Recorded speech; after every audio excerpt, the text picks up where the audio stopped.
hamburger. Thank you, Mr. James. Hello, hello. La la la. Oh, wait. Oh no, that's right. You can't hear me. That's wrong. I was looking at the wrong instance. There we go. Hi, everybody. Hi, everyone. How are we doing today? Hello, hello. You already know what this stream's gonna be. I can't. The moment I saw it, I had to. Hi, everybody. Hello, hello. You can barely hear me. Well, let me just turn this up a bit then. I have a whole new mic, like professional mic set up thanks to Hunter. He's like got bought or he didn't buy it for me. I'm not that bad. He sent me everything to get. I could crank this thing way up. I can crank this thing so high up. It's like it is absurd. This isn't even all the way up. I can keep going. Now I think this is all the way up. This is what it sounds like there. La la. La la la. That's about right there.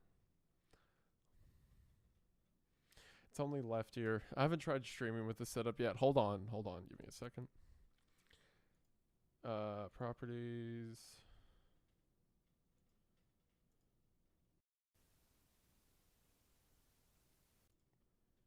Check. Okay.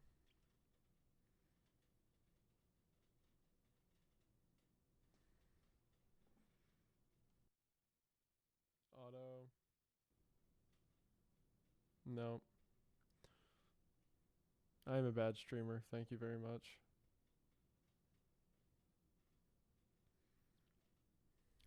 There's a lot of people in here. Oh, that's very sweet, Faraway Galaxy. Thank you. That's very kind of you to say.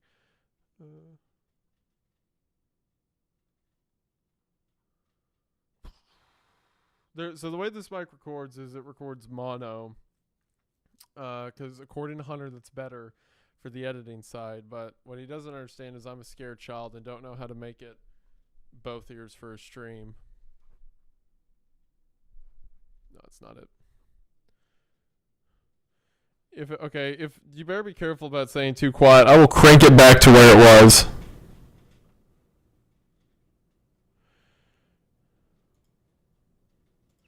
Let's see if I can add another instance of it.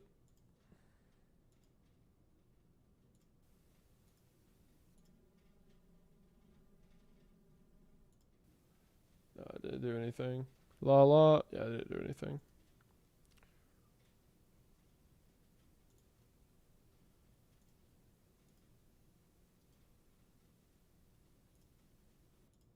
Check. Yeah. Okay.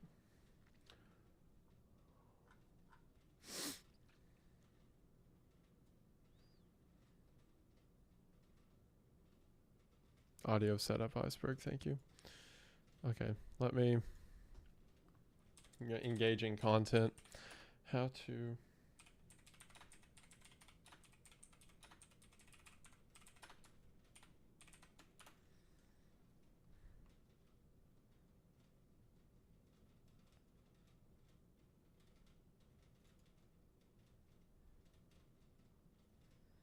It's not multiple tracks.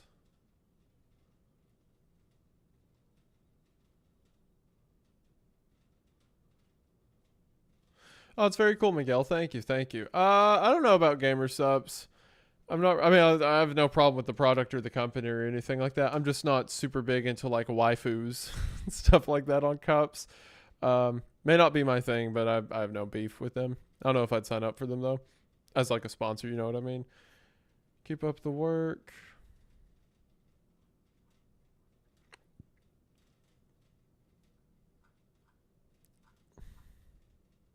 I'm glad you all like the look of the Creepcast merch. Hopefully you all enjoy it.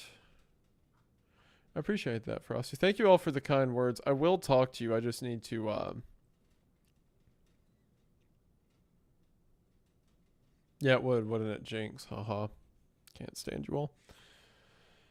Let me see. It would help if I wasn't stupid, but alas.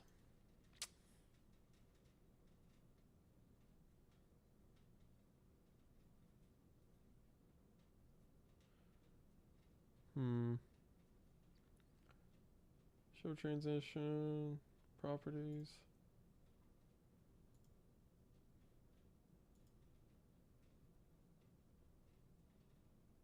Not output, I want input. There we go.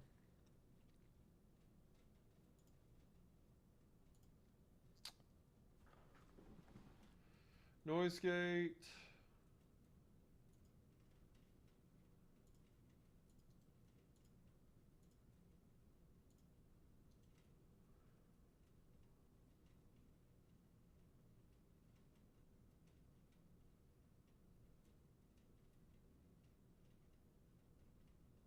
Engaging commentary, I know. Am I going to have to switch to my other microphone? I might have to. All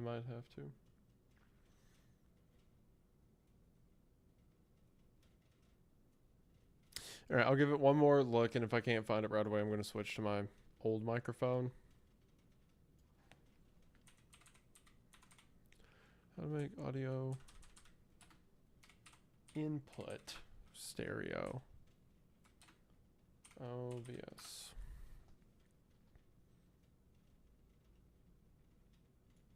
Here we go. YouTube tutorials. To convert mono audio into stereo in OBS, be sure to add your audio source first.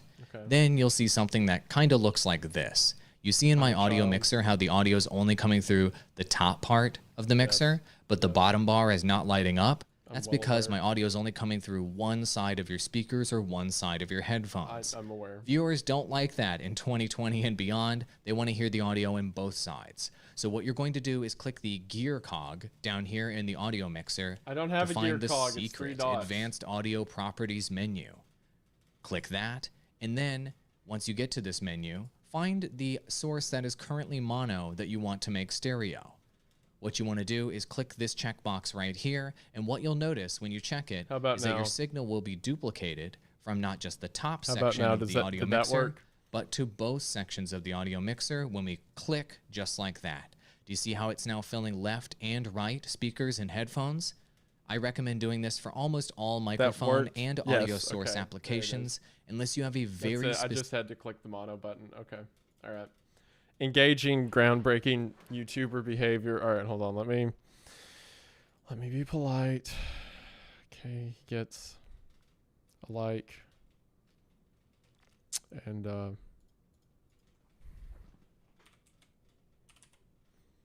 oh, you all can't see. Oh, my screen.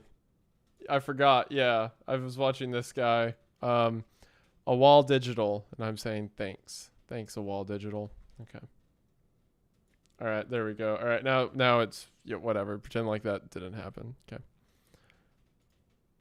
Groundbreaking YouTube quality. Okay.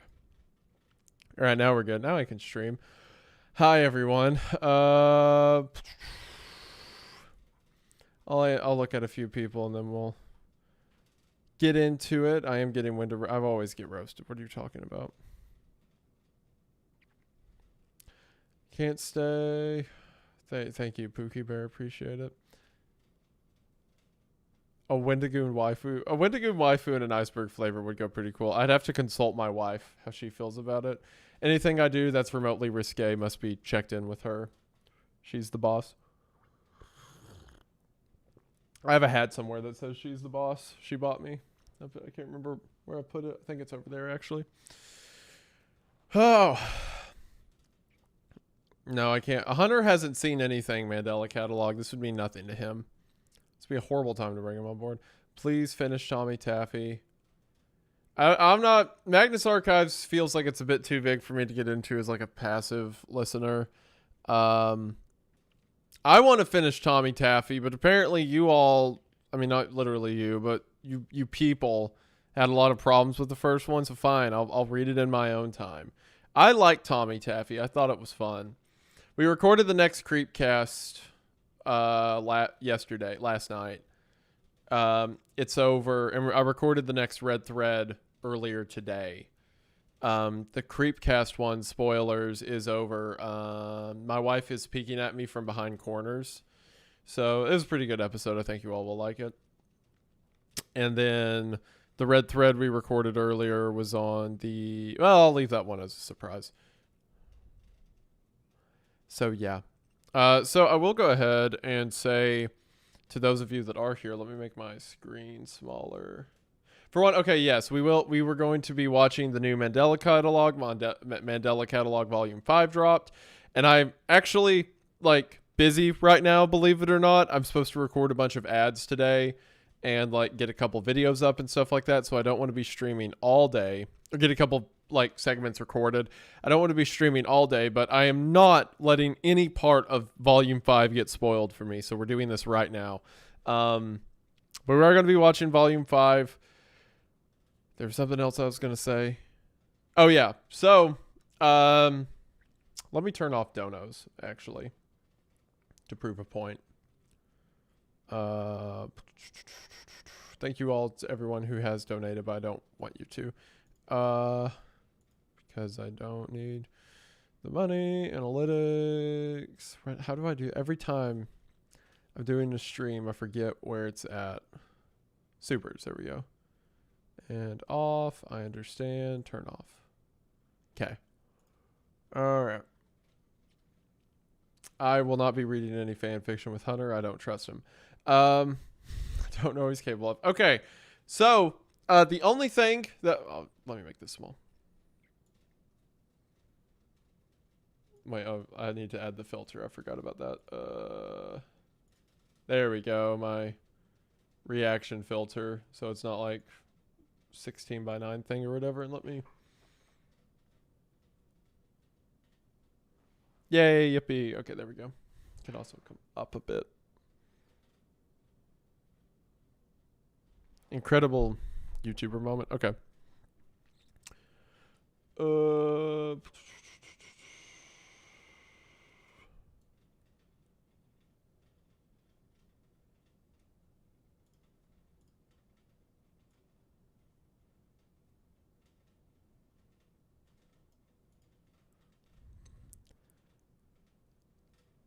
There. Okay, yeah, that's good.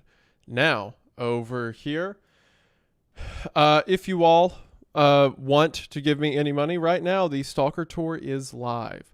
So, check out the Stalker Tour.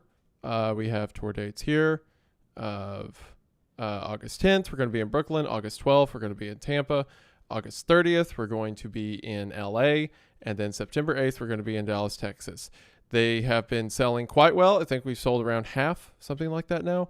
And the VIP ones are going out quick. So I'm very excited that we finally get to announce the Stalker Tour and finally get to do stuff for the movie. It's been okay. I'll fix. Sure. It has been very cool to work on it with so many great people, and it's been fun enjoying like seeing people's reaction to it and reaction to the trailer and stuff like that. And I'm so excited to finally get to see it. There's basically going to be a month of the tour. I mean, a little over a month going into early September. And then after that, it will be going up on YouTube probably middle to late September, something like that. So get in on those tickets if you want to while you can. The link is in the description for this stream. Thank you all so much for the support that you've shown thus far. It really does mean the world. And yeah, you guys are fantastic. Thank you very much. I think that's the only thing I want to announce. I was going to give it a little bit more to let more people get in. We'll give it like 4 minutes. We'll give it 4 minutes, and then people can get in here. And then we're going to be watching the Mandela Catalogue. So let me go ahead and pull that up. Oh, it's already, of course, it's already there. All right, I'm excited. I'm excited. All right. Let me reframe that. There we go.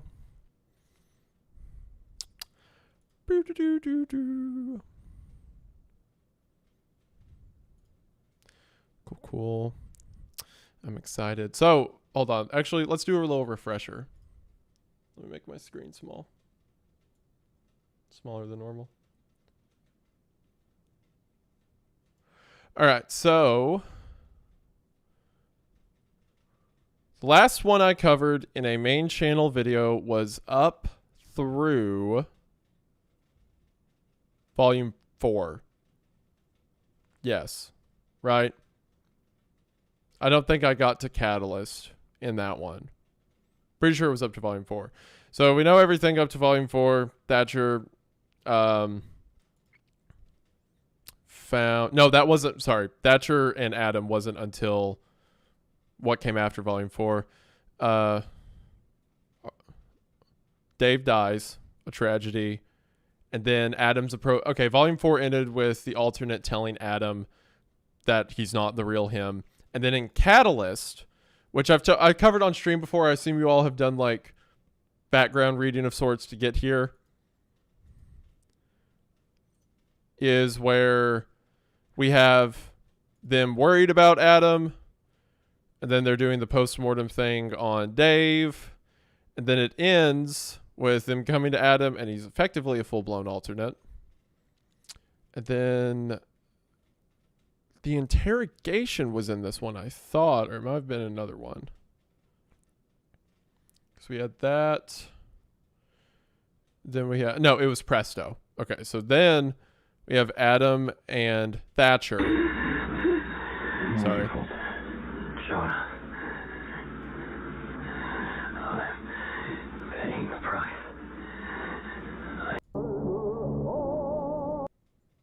We have Adam and Thatcher talking to each other. And then that was it as far as that goes. We have the Volume 5 teaser, both of them, which I did not watch because I want to be fully surprised when it happens. And then the festival was unrelated. That was its own thing I reacted to. And now we have Volume 5, which I have not seen. I don't know why it shows the red bar full, unless I skipped forward just then. But I haven't seen any of Volume 5, and I'm excited. So, as always, what we do with these is we check description for stories. And we have like tones, 3D animation. Nothing there. And we also check subtitles. So turn those on. There are no subtitles, so we'll leave them off for now. Okay. I am pumped. Are you all ready? Oh yeah, alexkister.net. Sometimes there's updates on the websites. Let me see.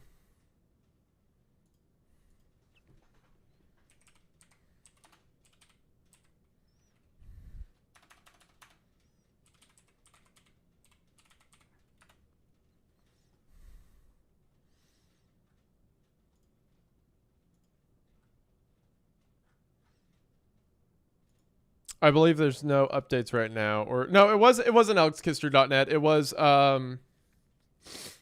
the Sheriff's Department. Mandela County Sheriff's Department. We'll check that out after stream. Okay. Are you all ready? I'm pumped. Are you ready to get into it? How was audio? How did audio sound? Not my mic audio. The video audio. Is it at an okay place? Does that sound okay?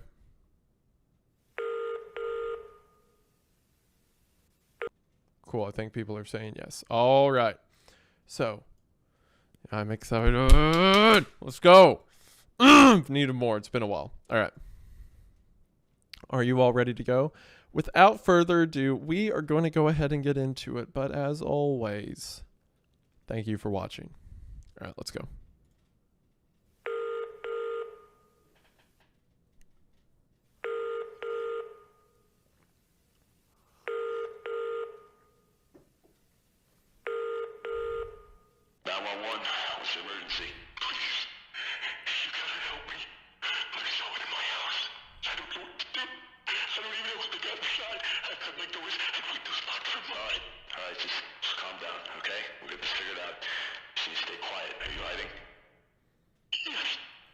I will mention, normally my rule of thumb with these things is when a new horror project comes out, I give it like a week so that everyone will go support the original work and then we can react to it together.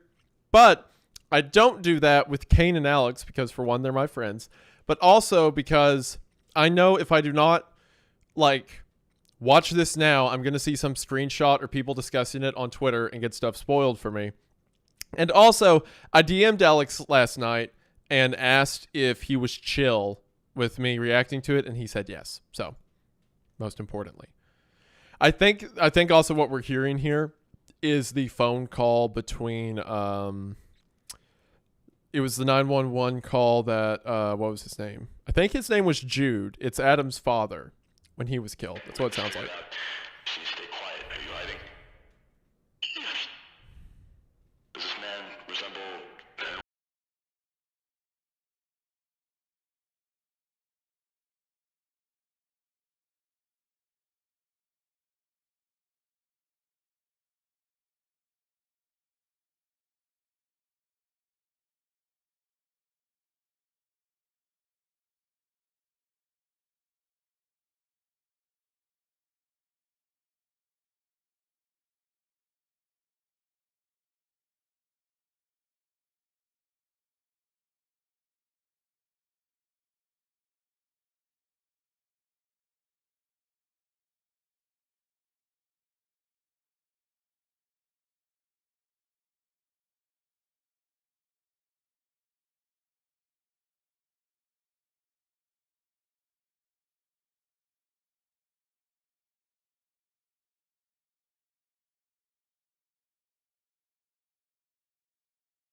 The jump scared me.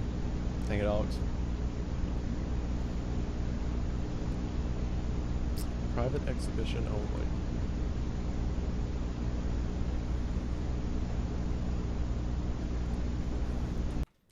And 28 United States Department of Temporal Phenomenon agents are stationed in Yonder County, Wisconsin, to collect data regarding temporal bleeding in Mandela County, Wisconsin.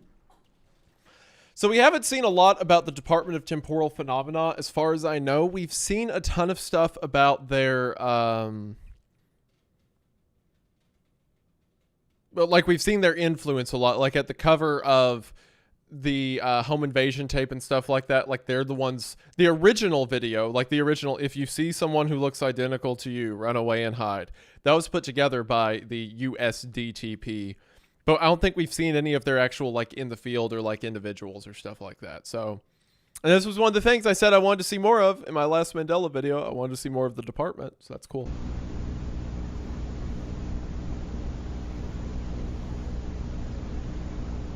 Notable events and oddities.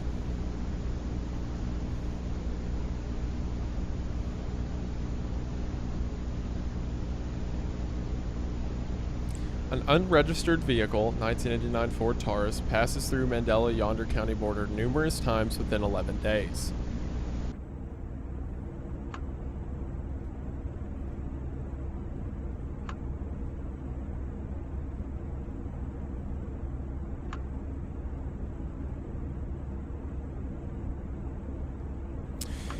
$1992.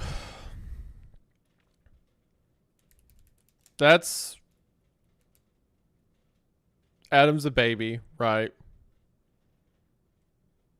This is the first leap of the kickoff, not later on when it's like Jonah and Adam grown up and stuff like that. I'd have to look at the previous episodes to see specifically what dates that would have happened around, but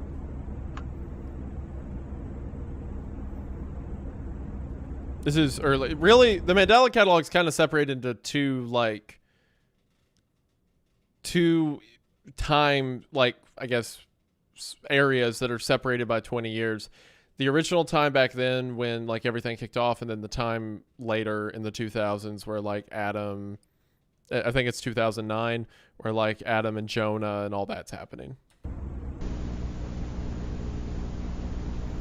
I mean, the audio is really quiet on my end too. It might just be that. Despite numerous video captures of the vehicle, it was never captured returning from the other direction. Interesting. Event 2, Agent Jay Brooker fulfills his task of collecting adequate samples from the home of Nicholas Behringer, location of interest. During the scouting phase of the investigation, Booker accounted for several anomalies in or around the home. A limited amount of photographic evidence was captured of one such anomaly. Booker captured 2 photos and 1 video.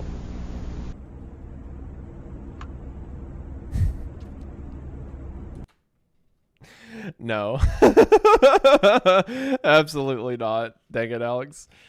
All right. All right, I need to lock it. I forgot where we're at for a second. All right.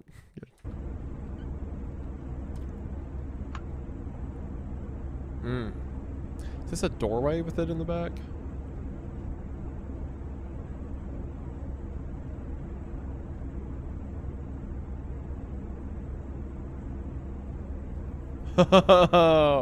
Oh, look at that.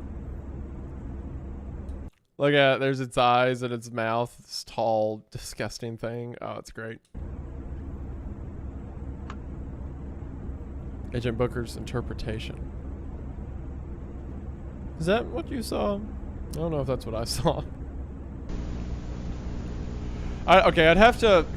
I mean, remember, 92, they're doing an investigation. Could that be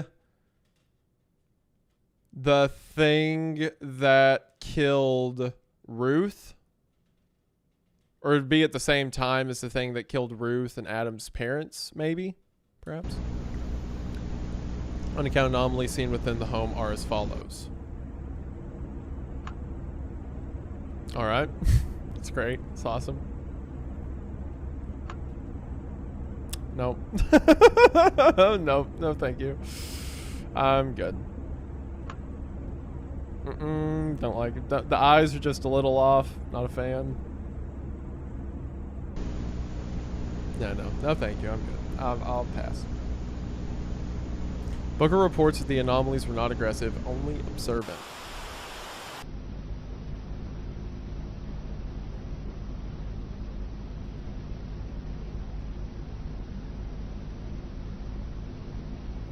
But the kid's too much. Boss won't give you that raise. Got skeletons in the closet. Begin anew. Midwestern Relocation Services. 1-800-SET-FREE, Indiana, Illinois. Wait. What?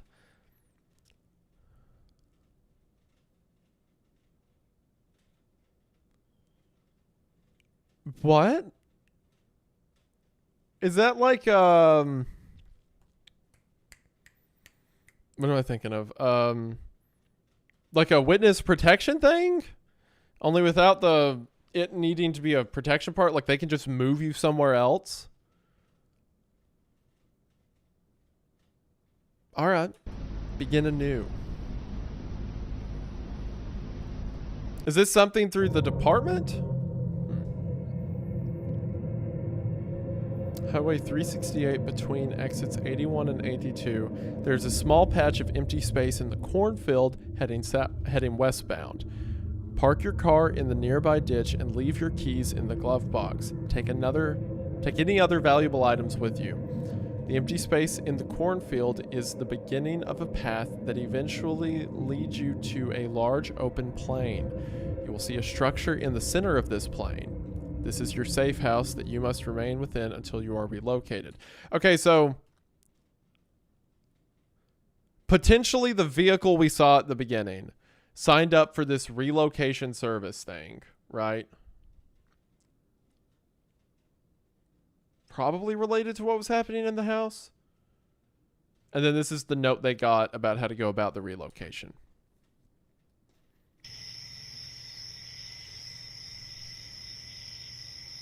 I mean, you're right. It probably is bait. It's probably some alternate thing or whatever. Who are you? Yeah, I have no idea who you are. You're new.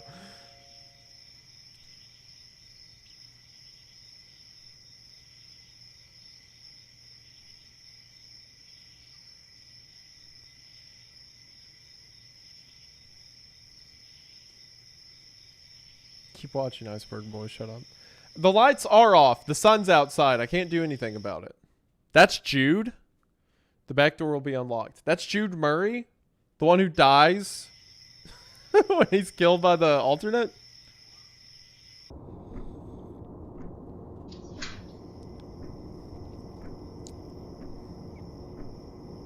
Hello? I don't have any blinds. I don't own blinds, okay? Because the window's in an awkward place. And that window's like a little U-shaped thing. You can't even get blinds for that. I also have the studio lights on too, and I turned these off. You can't even see my face.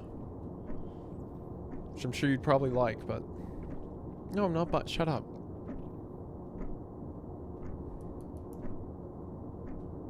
I turned you off. Stop.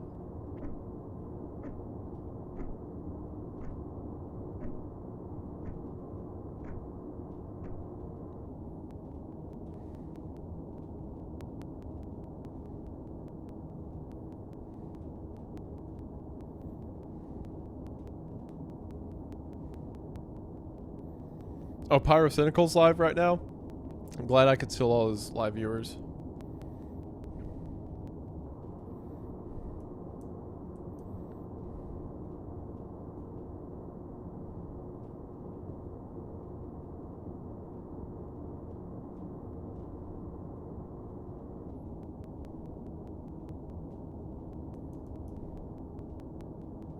I like that ticking noise, whatever that is.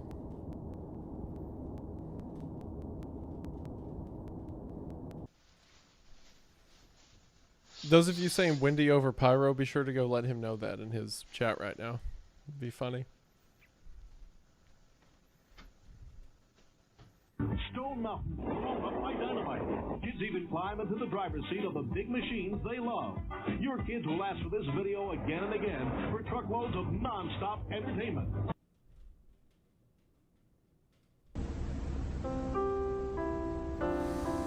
Okay, so Jude called. I assume you all are right about Jude, or else you all just lied and made that up at once, in which case that's pretty funny. Jude calls the relocation services and then is told to go to this house. He goes there, it's pretty empty. He walks around, everything seems fine.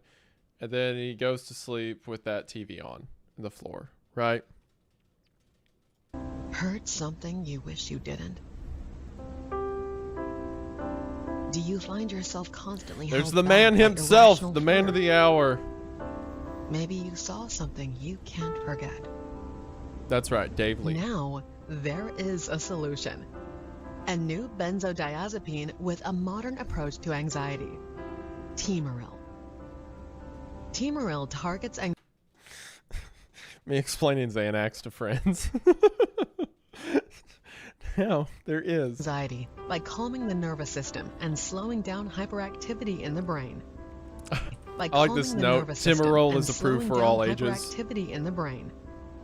Symptoms such as insomnia, intrusive thoughts, and irrational fear are treated as a result, allowing you to live life the way you're supposed to. Tell your doctor if Temaril you're can cause pregnant or serious nursing. side effects, including dizziness, hallucinations, I'll turn this off for a confusion, second. impaired judgment, uncontrolled body movements, and headaches. Worsening of anxiety or depression has been reported by some patients. Use caution while driving or operating machinery. You are not alone. Take action today. Ask your healthcare provider about Temaril Farazepam. It's always interesting to see because, like, we get a very limited perspective of this world normally because it's just like we have, you know, what's happening in Mandela County. We have a few individuals, but we hear about greater things like tech bans or like the government cracking down trying to stop alternates and stuff like that. And now we get to see some other symptoms that had happened, like Timarol, which I imagine is tied into alternates or something like that, or the relocation services. Like, just because we only deal with a few characters typically, the issue of the Mandela Catalogue is much, much greater than just the characters we follow. So it's cool to see, like, influence of that. Wendigoon, can I marry your wife? Sure, ask her. Oh, this is a whole claymation. Look at this. Oh, this looks great. Look at that. Yo. It's like James and the Giant Peach. I love how Alex does media switch ups. I tried my hardest. I am sorry. No, that's not Please me. forgive me. It's not. If it is me, I'll be mad. I heard you praying.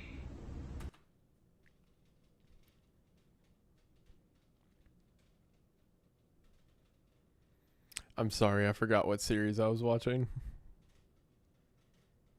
I totally like turned my brain off and was like, oh, it's so cute, so nice. Oh, look, a lamb's dead, whatever. I forgot where this goes. Okay, so I gotta lock in. Okay, so I have like, there's this claymation I watched as a kid. Let me pull it up.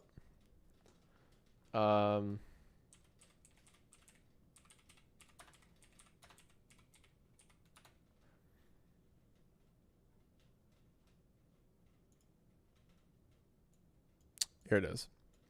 It was called Rat Soup. And I remember watching it as a kid. And it was like, we would always be in the car. Like, we had a Suburban that had like a TV in the back for the kids to watch. And we just had a few discs. So we'd rewatch the same movies over and over. And one of them that we had that we probably got like a dollar store or something was this one called Rat Soup. That was a claymation about this weasel that wanted to cook a rat and kill him. So they went to bed early. They didn't even brush their teeth. That's how tired they were. In the darkness. Coming to I know this isn't literal claymation because they're not made of clay. This is stop motion with figurines, but the same kind of like animation, like jiltedness or whatever. And I remember as a kid, I'd watch. It's something like or mouse soup, not rat soup, mouse soup. The mouse like convinces the weasel not to kill him, or he tricks him into not killing him because he tells him a bunch of stories, and then the weasel gets so infatuated with the stories that he forgets about he goes out to get stuff from the stories, and the mouse escapes in that time. But I remember like not really being afraid of it, but every now and then I would get afraid of it because of stuff like this. It's supposed to end. He's supposed to catch the measly mouse. Okay, like that stuff like that, like the running that's like in phases, you know, broken. It's supposed to end. He's supposed to catch the measly mouse. Like that, like he's like glitching forward. I remember being so freaked out about that as a kid that I think it kind of contributed to me being freaked out by like uncanny movements in general and stuff like that. So as a kid, anything that was claymation kind of put me on edge. Claymation, stop motion, whatever. Because at any moment, I was expecting the characters to get like really quick and it would look weird and scary and stuff, and I didn't like it. So I say all that to say, I'm very happy, thrilled even, that Alex chose to use claymation for his next Gabriel instance. That's really cool. Okay.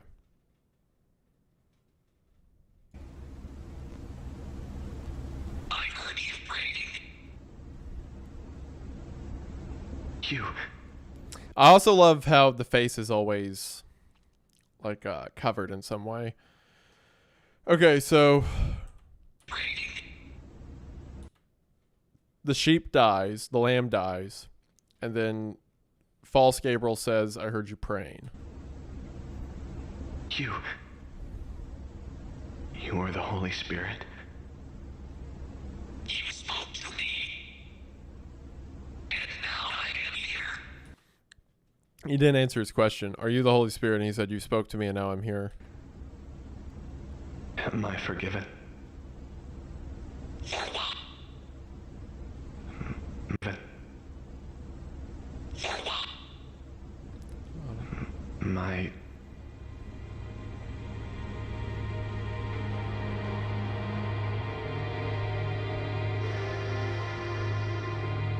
Oh, the angel said, for what?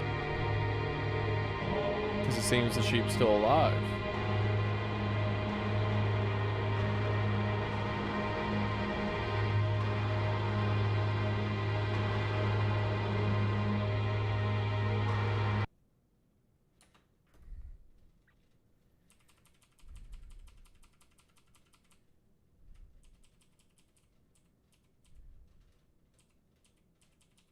Okay, it was just the image of him standing outside the window.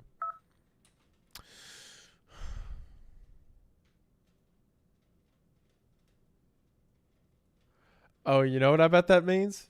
You know what I bet that is? Okay. Jude Murray, assuming you all are right and this is Jude, allowed his son to be killed, Adam. And then I imagine here he's ran away. He's in hiding. Maybe the alternate didn't kill him. I'm just theorizing. I could be off on that. Much as the shepherd allowed the lamb to die and asked to be forgiven, but then the false Gabriel says, forgiven of what?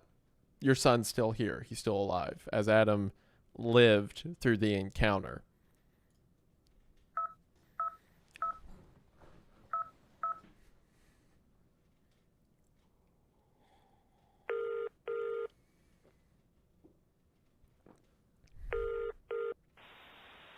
Jude?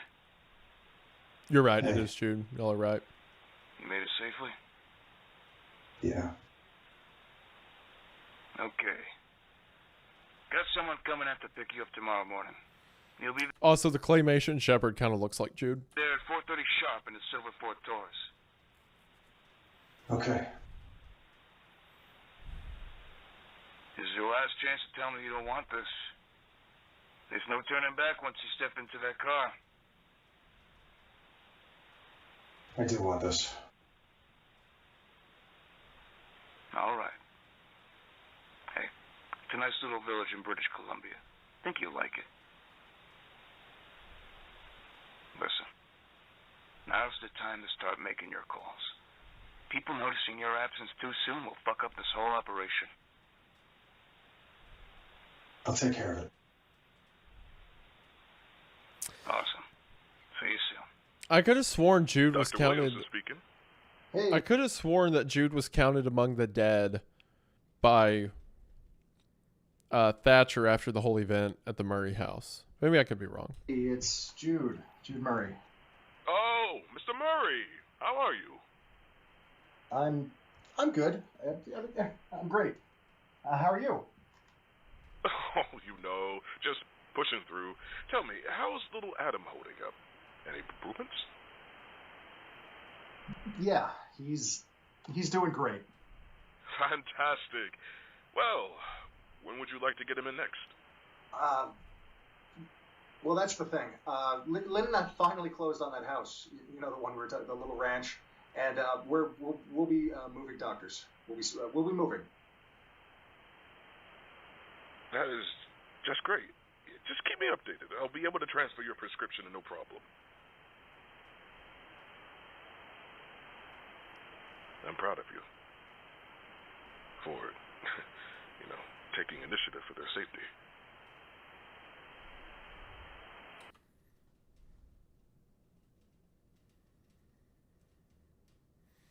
I don't think there was anything about the house that was supernatural in itself other than like the TV and him being there. Maybe he's saying he's taking initiative in finding a new doctor so quickly. Maybe. I knew you could do it. It'll be all right.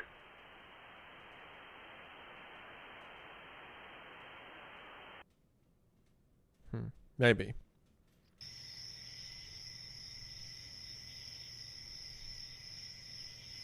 It's interesting. I never even considered Jude to be a character to look out for.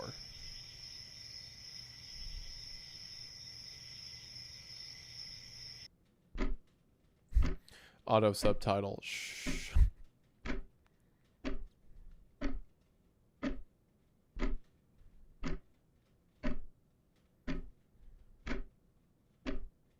What's the time you're not supposed to turn anything? I know it's like 3 a.m.'s like witching or whatever, but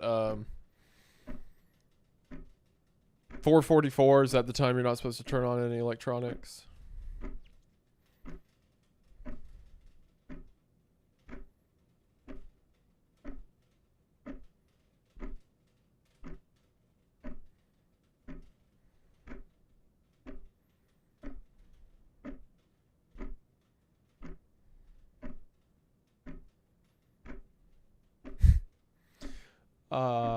Hello? What is that? Jarvis, enhance.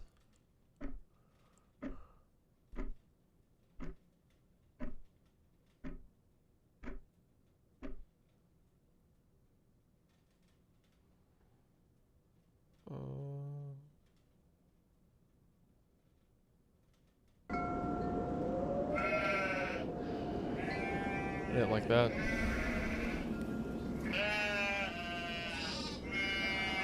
I'm not that crazy about him either, to be honest. This claymation guy. Is that just the dead? Yeah, the dead lamb.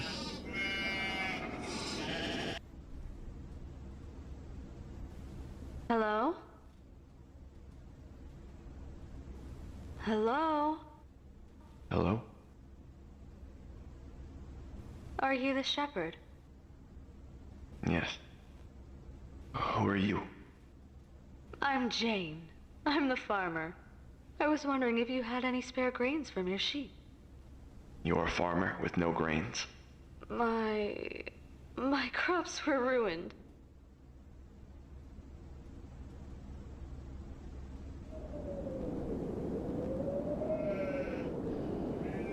I will pay you back in time, I assure you.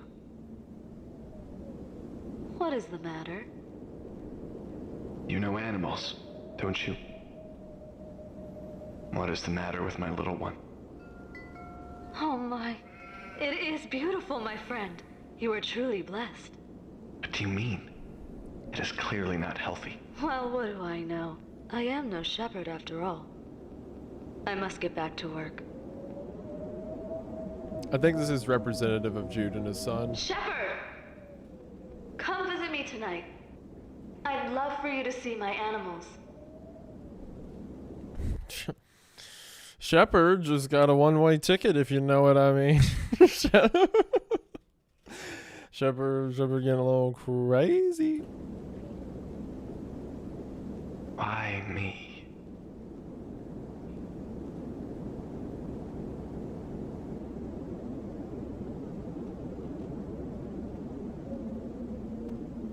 Can't wait for some jump scare to happen and rewire my consciousness.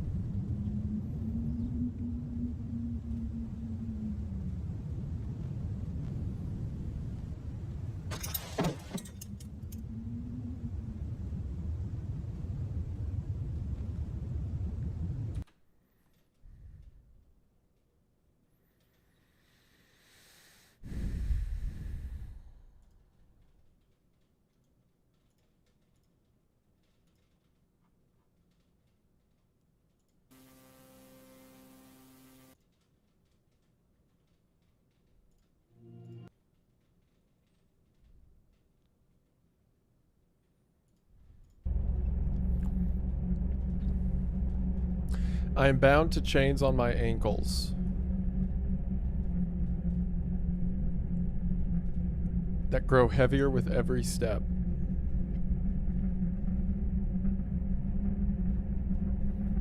The infinite amount of sand will be my tomb, and my foolishness will be my legacy.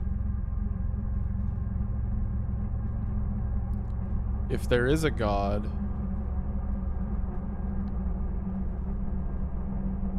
please help me.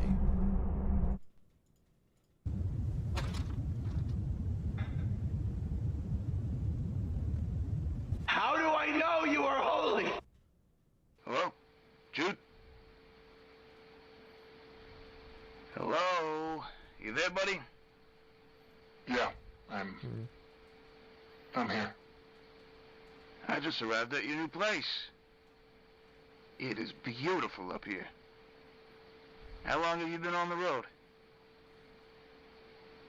How's the driver? Is he well behaved? Isn't it exciting? This is the escape you've been waiting for, and it's finally happening.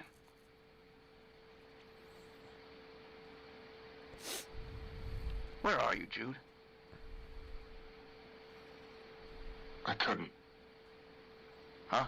Could you speak up a little? I'm not in the car. You're not in the car? I What the hell happened? Did you forget you were being picked up? No. Listen. I didn't forget. I just couldn't. You couldn't what? Use your words. There was someone at the door.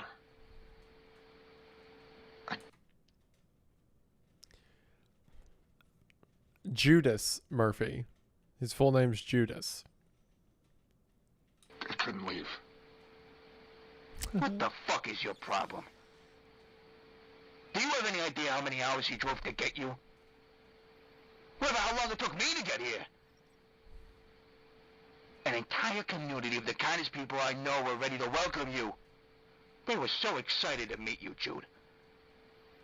Now I have to send them all home, disappointed. But you know that feeling all too well, don't you? Filthy deadbeat.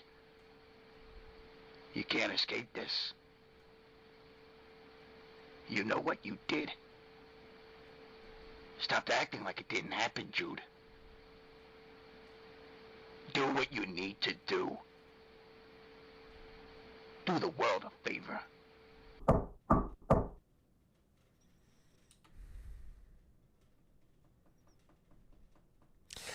So Jude sees something the night prior, changes his mind about going.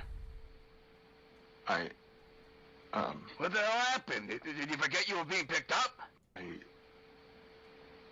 I just couldn't. You couldn't what? Use your words. There was someone at the door. Yeah. I couldn't leave. Was Farazepam the name of the name of the drug? Probably. Yeah, Timorol. And then the generic name's Farazepam. Okay. The fuck is your problem? The one that turns off your brain effectively. Do you have any idea how many hours he drove to get you? What about how long it took me to get here? Stop acting like it didn't happen. You need to stop acting like it didn't happen. Do what you need to do. Do the world a favor.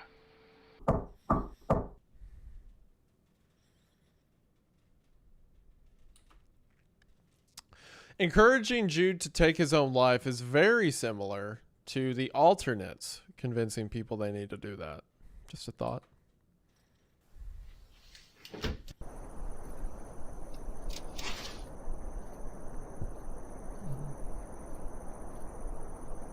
Can I help you? Hi, Lieutenant Davis, MCPD. We didn't call for the police. Everything's okay here. We're just doing routine checkups around town. It's a requirement from the state. Do I know you from somewhere? I don't think so.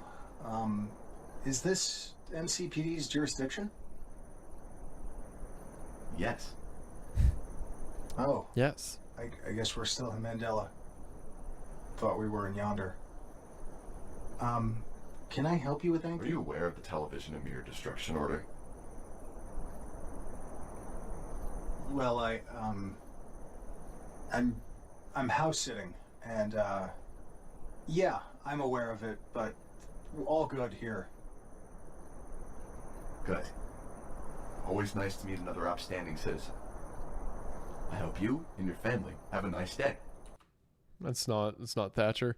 We know that's not Thatcher because this was as told by the earlier phone call, and I assume all of this is right after the events that happened where Adam was replaced and Adam's mom died and all that stuff.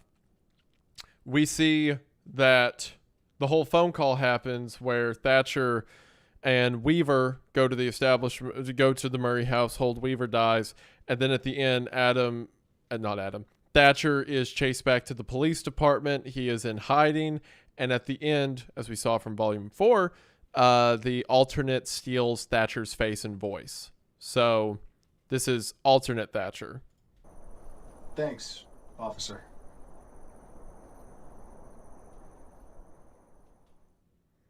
Because the real Thatcher at this time is in hiding, being tormented by the alternates.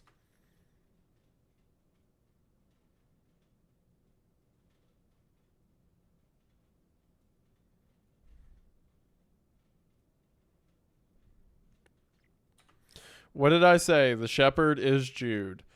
Jude is praying for his lost lamb, his son, and then I'm sure the alternate will arrive and say, but your lamb is fine. He's alive. Northern Missouri and dotted across the Dakotas into northern Minnesota. Just a little bit of light rain. Occasional storms starting to build in Arizona, too. Thatcher, I barely know her.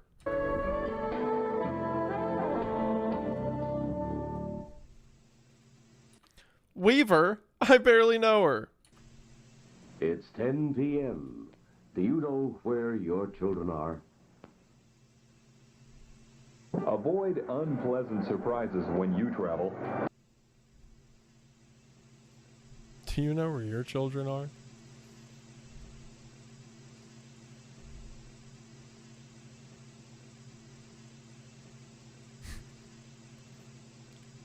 Jude, I barely know her.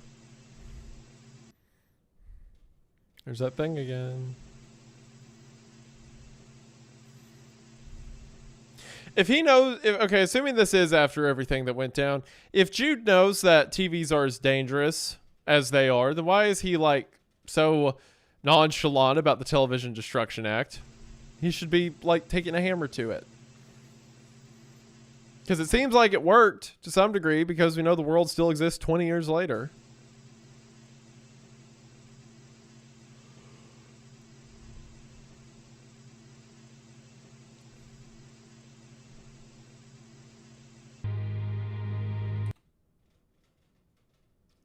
I don't want to do this, man. It was supposed to be you.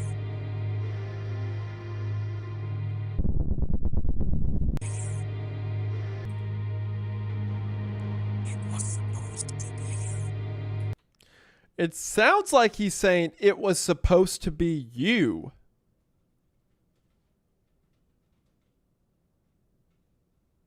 Okay, that could either mean you were supposed to be the alternate, not your son Adam. You were supposed to die, not your wife.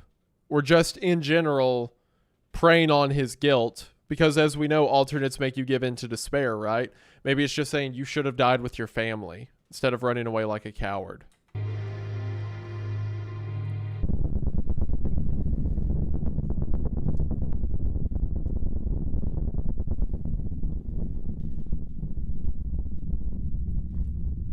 Yeah, that's what you get for not destroying your TV, idiot. Now hell's pouring out through it.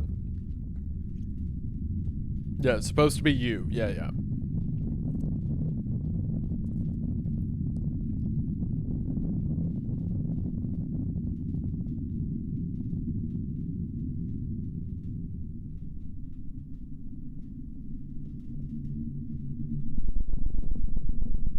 No, thank you. No thanks. I'm good, Alex. That's really kind of you to offer, but I'm good. I appreciate the offer, but I don't need it, actually. I'm alright. I'm good. I would like it if you didn't.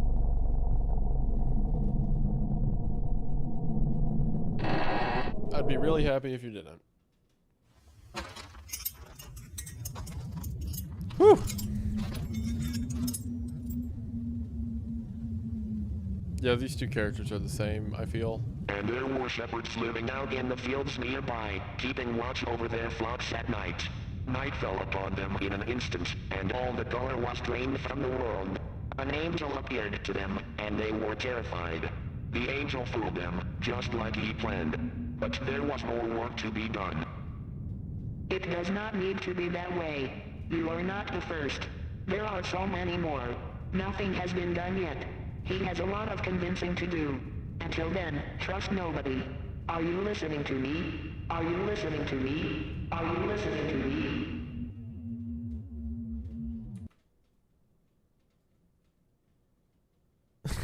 Okay, hold on. I fooled them, such weak minds. You're right. Okay. So what the first pile of sand was saying is the things explicitly, it is explicitly the Bible passage about And lo, they were in the same field, shepherds keeping watch over their flock by night, the Christmas story, right? But it's perverted it. Instead of Gabriel coming to tell of good news of, or not, I don't think it explicitly says Gabriel, the angel coming to them to give good news of Jesus being born in Bethlehem. It's explicitly changed to talk about how it's the alternate tricking the shepherds and like color faded from the world and whatnot, which is what we see in Overthrown. But what the other pile of saying said was interesting. You're just the first. You don't have to believe him. And he's got a lot of tricking to do. Because, yeah, it makes sense. What the alternate's doing is replacing God's existence in religion, in history, which means that the instance of the manger, of the nativity, was the first of many instances. That there's a lot more that has to come in after that for the charade to work. And from what we see in the Mandela Catalogue in the modern age, it seems like the charade worked a lot. But the shepherd was one of the first.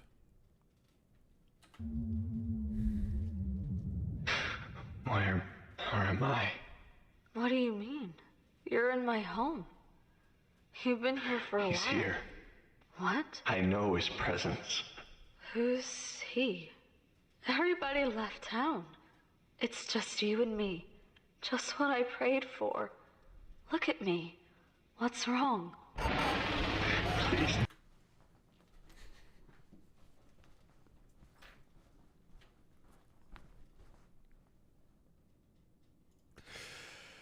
We're going to do something else now.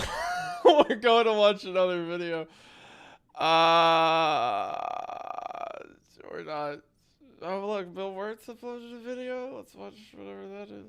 Let's go over there.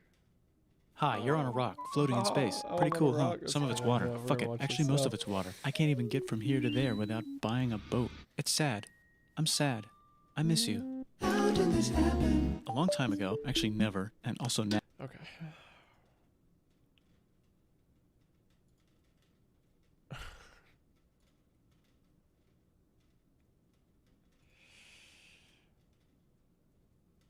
Alex.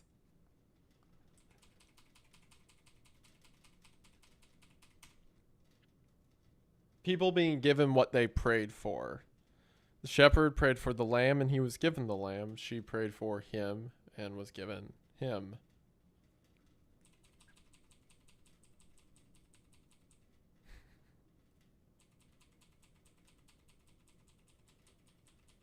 Oh my gosh.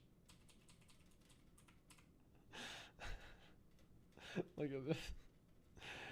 I hate it here. Okay. All right. Are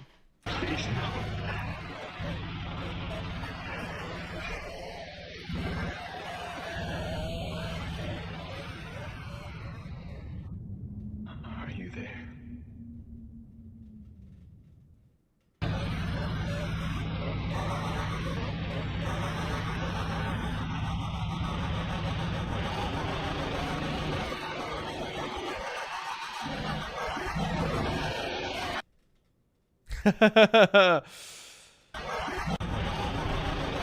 It's the lamb he prayed for. It looks like in a manger. Definitely the lamb. And then behind him, the one he prayed to. Seems that the deception worked. I fooled them, such weak minds, right? And of course, we have our shepherd here, Jude. Is this implying that Jude invited the alternate in some way? Because we know that the actual mechanics of it were completed by young Adam because of the, I forget what his name was in here. A Limbo, I think. The face, the talking face that was the string that's like, do you want to play with your imaginary friend? And we know that that was like young Adam watching the screen and then imagine an imaginary friend that appeared. But does that mean that the reason that was on in the first place, the reason that all this began was that Jude wanted something maybe? If I'm right about the connection between Jude and the shepherd, that would imply that somehow he invited it in. So yes, Adam would be the lamb.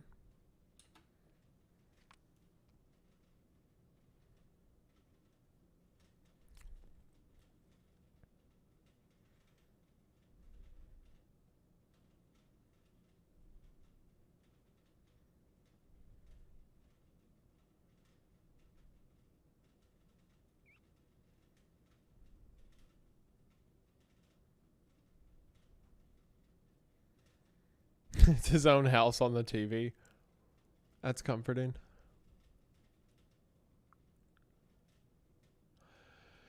I don't see anything in the shadows, I don't think. But we know something's there with him. Come out of the closet. I wonder what the woman's representative of then. Maybe nothing specific. Maybe just like the Temptation General. It may be.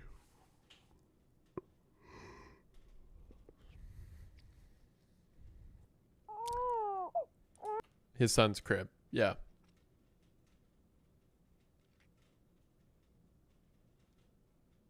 I still wonder what it means that Adam followed the shepherd. Do you remember that all the way back in the second episode? Because now we know that Adam was an alternate. You know, and the alternates have that whole "what have you done?" and Adam says, "I did the right thing." But the alternate told him, You followed the shepherd. You are a fool. Follow my voice instead. Wake up, Adam. Don't make me wake the others. What did Adam do differently? Who did he follow? What does that mean?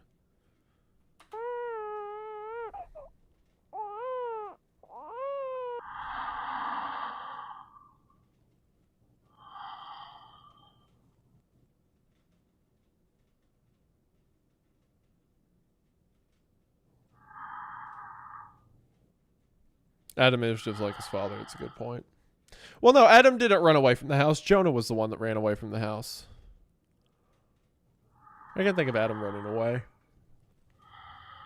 I mean, he left Jonah's body there, but that's more so the alternate in him, I imagine.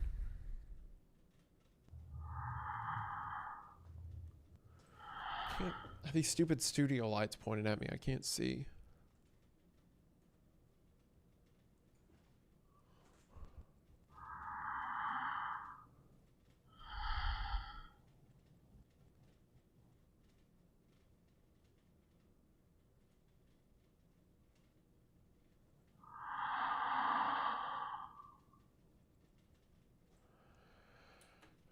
I don't like that. I don't like that. I'm not a fan of that eye. I don't like that. That's exactly how Weaver looked when it was stalking Thatcher while he was in hiding. I think the pictures at the beginning, the three entities seen within the house are this house, and that looked like the one of the woman that I thought was scary. If this is right after the events of Volume 3, I believe it was Volume 3, then this could very well be the thing that killed Adam's mom and Ruth. Honestly, that could be Ruth's alternate.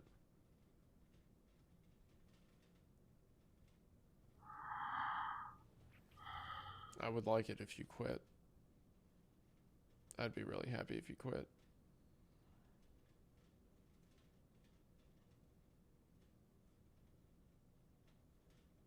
Huh.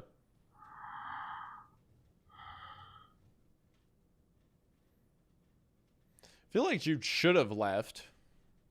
Was he just going to stay here till the alternates get him?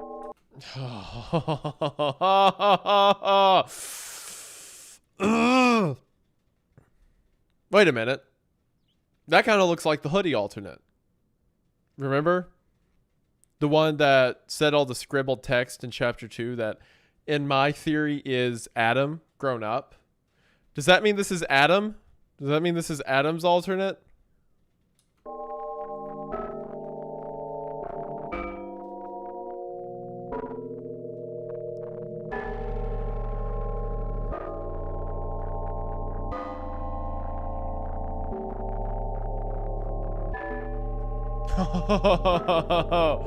Oh, look at that. Look at that. Look at that. It's like paper mache.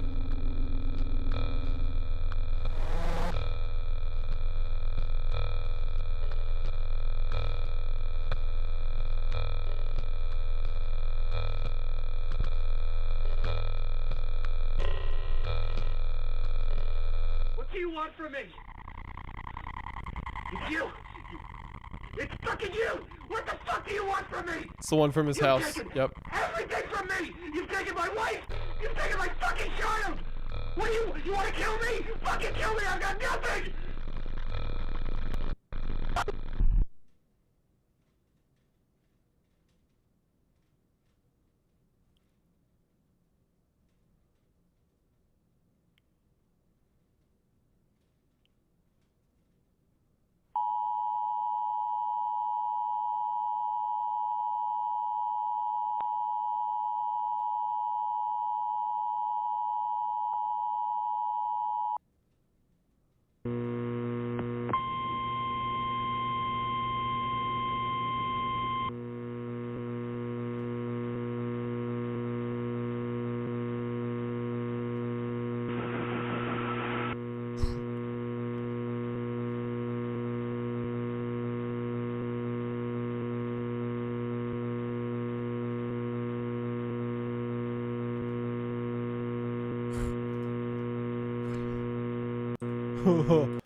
That almost looks like Mark. That almost looks like Mark. But I mean, it morphs. Oh, yeah.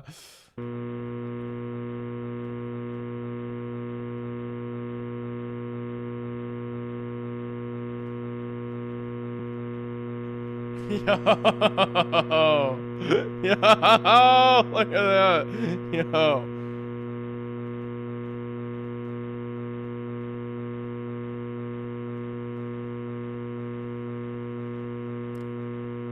He's hanging.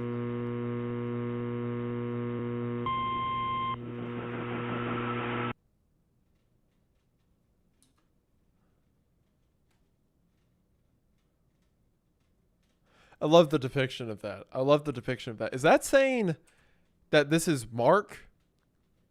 That Mark, or not Mark, sorry, that this is Jude, that Jude's being compelled to take his life? Because then in the next scene, we see his face melting. Is he being replaced?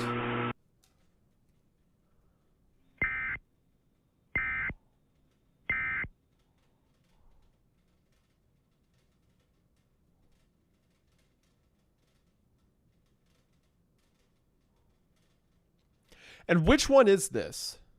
Is that Adam's alternate?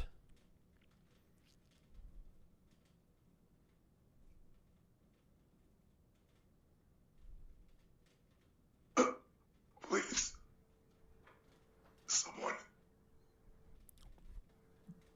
The alternates fill your mind, information that is not desired to be known, suffering, stuff like that. The alternate filled his mind with this, which is symbolic of take the pills, right?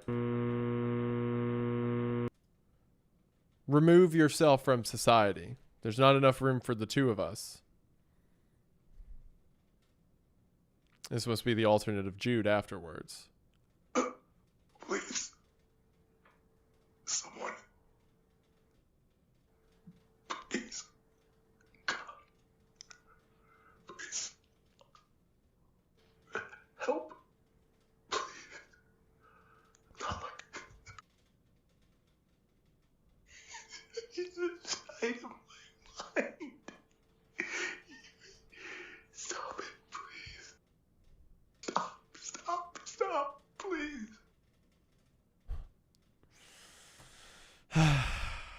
You old scamp. You've done it again. Every time. Man, this looks so cool. All of it. That alternate coming up to him. Man, that looked cool. This guy. Ah, that looks so great.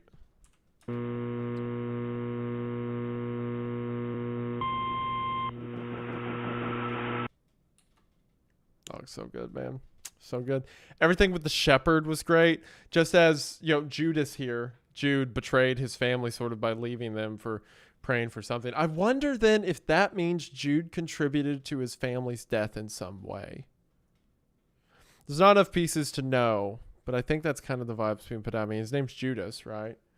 And he's taking the medicine that effectively turns off your brain or allows him to be taken by these alternates. convinced to remove himself. But then what if they are alternates of Jude? Also, that means Thatcher here, whenever alternate Thatcher showed up, it was like, hey, just making sure everything's good. He was like basically casing the property for an alternate attack. Man, gosh, that was cool. That was so good. Thank you, Alex. Banger. What do the comments have to say?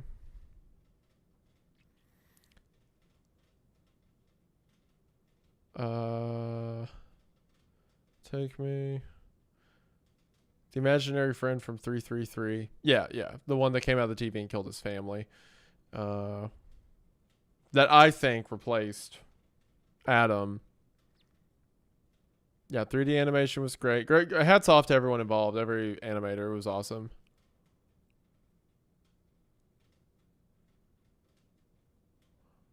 Do you know where your children are?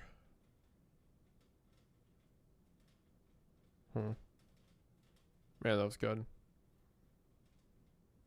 How do I know you are holy? I'm assuming that's the same shepherd then.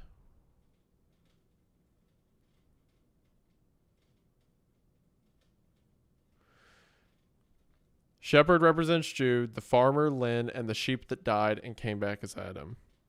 Yeah, the farmer is Lynn. The girl he sees would be his wife, because he brought her into this because of his own doing. So this is definitely implying that Jude had something to do with the alternate showing up in the first place. Again, we know Adam as an infant was the one who caused it by watching the imaginary show and creating the imaginary creature.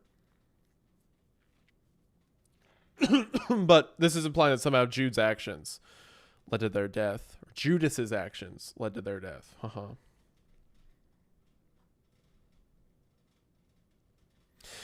Which then, if we're kind of propping up Adam as like the fallen one, the one returned as kind of the Jesus figure, so to speak, for the story, then it makes sense that Jesus's betrayal of him, which is what, or Judas's betrayal of him, that allows him to die. I'm saying all symbolically, not literally. That symbolically allows him to die, to take on this greater form, to later save everyone. Kind of rising for the adjectives. Because that's what I think this is going towards. I think it's all pointing towards Adam being an alternate, but with the human connection enough that he is able to overcome it and resist the alternate within him in order to defeat them. I think that's where this is going, that Adam is the savior, so to speak, symbolically.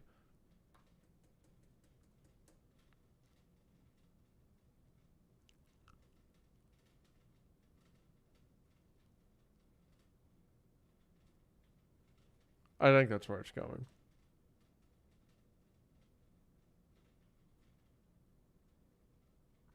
I mean, Lynn could also have done it, but I think the guilt is being placed on the shepherd in the story. He's who we follow. Adam's the chosen one, basically. Yeah, he's the one to make a difference, and he's propelled into that difference by Judas. Right? That would make sense. That that also makes sense, because how does Judas take his own life in the Bible? By hanging himself. So that makes sense. The visual, the iconography, stuff like that, it all tracks. And Jesus throughout the Bible is represented as the lamb, right? And we see that the shepherd here, all of this is over his lamb.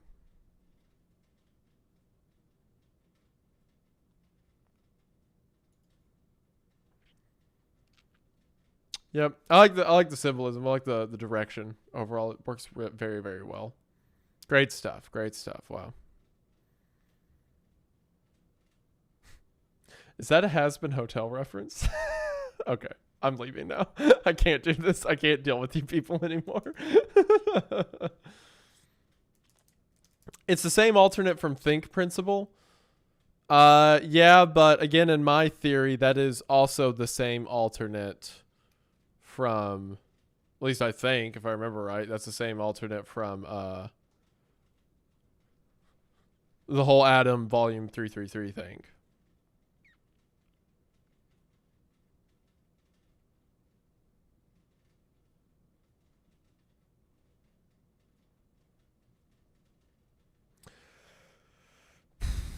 Claymation is representation of Jude, but the shepherd realizing the deception could have happening, therefore you followed the shepherd gets a new meaning. Yes. Wait. Oh! You're right. Maybe the shepherd isn't some like big figure I've thought of it being. Maybe this guy's the shepherd. And if the shepherd here recognizes the lie, then maybe that's what the alternate meant when it spoke to Adam back in volume 2 and said, you followed the shepherd, you are a fool. Follow my voice instead.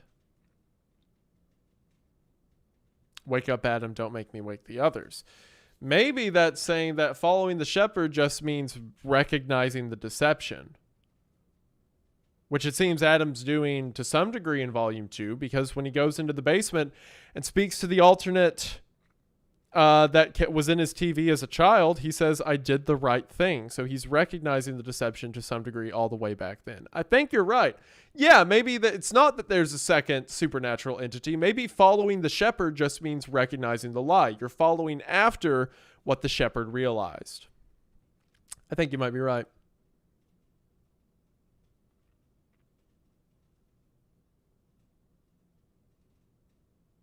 Yeah, it's a good point, Kat, with Shades. Adam could have just been a sick child, and Jude prayed for anyone to help his son, and then he stepped in. Alex, let's go! The man of the hour is here. Woo! My guy. What is good, Alex? So did I like it? I mean, you can watch the VOD. I've been talking for like an hour and a half now about how much I like it, but yes, I absolutely love it. It's fantastic.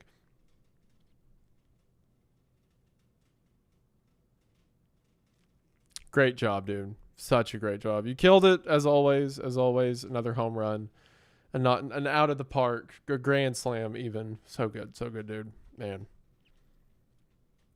we're sitting here theorizing about stuff.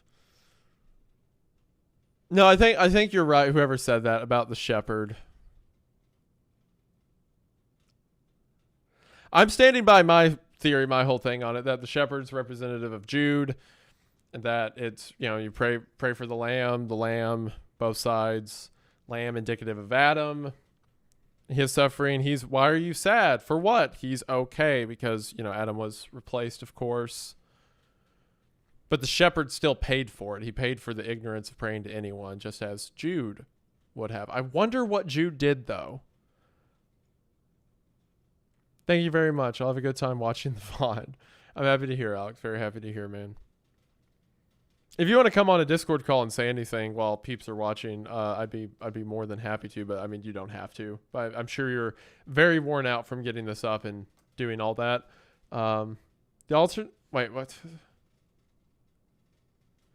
alternate that got in the house is the one from Think Principle, but he's a little silly. Yes, the dark eyes. Oh, you're okay. I was thinking. Hold on. I was thinking, y'all are talking, unless it's one, the one above his bed, this guy, yeah. This whole thing. Yeah, that's the Think Principle one. What it called them back in Think Principle, when it was apparent that they were an alternate. But I was saying that image, because it's also, because of Jude yelling in the closet, what he yells in the closet, it's the same one that killed his family, which means it's the same one that effectively impersonated Adam, which I don't think has to be the same one that killed Weaver and sung Amazing Grace and all that, although it could be, because the alternates can change forms, right? So it all could be one or it could be a couple, because we know Adam was replaced, just like the lamb was replaced. I really got to say, Alex, absolutely love your like not just symbolism, but your kind of the theme, the thematic symbolism you're using a bit of representing Adam with the lamb and representing, you know, Jude as a Judas, right? And I love it too because it shows how far back Adam's had this stuff. I mean, Alex has had this stuff planned. It's great. But I love the symbolism with all that. I like the idea of the farmer coming to him and you know, I prayed for you and stuff like that. And, you know, be careful what you pray to, stuff like who have I, it goes back to Mark dying in his room. Who have I been praying to, right? Like, oh man, it's so good all around. Like that's something that gets overlooked in a lot of these. Like if you really want to be treated seriously as a filmmaker online, you do more than just the front level. Here's something creepy. Here's something cool that happens. Like there's depths, there's themes, there's stuff to it. Like, and to kind of have this reoccurring, I guess, message, you could almost call it, throughout the work. It works very well. It's so good. Also, I had a nerd out moment when this whole scene happened, because immediately I went back, I pulled it up on stream, the whole I am bound to chains on my ankles, if there is a God, please help me, and then the shepherd yelling here, how are you holy? And I do think you're right, whoever brought that up about you followed the shepherd could just mean seeing through the deception. That's cool.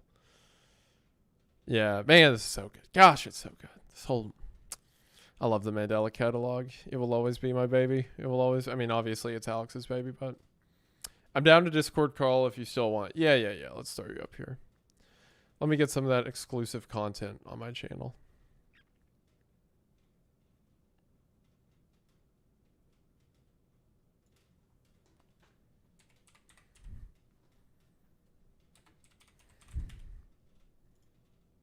Oh yeah, I forgot your name's not.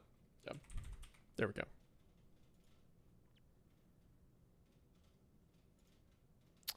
Ta-da. He's getting his mic hooked up, and then we'll hear a call from him, the man of the hour. Exclusive Alex call over Discord.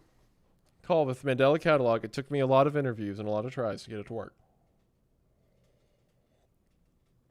Yeah, this is... Hold on, I'll get him with that when he joins in. I'll go ahead and start the call.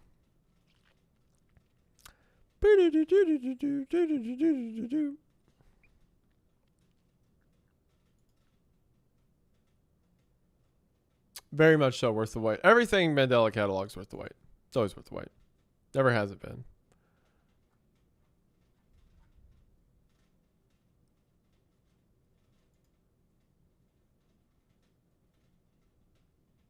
Supposed to be you.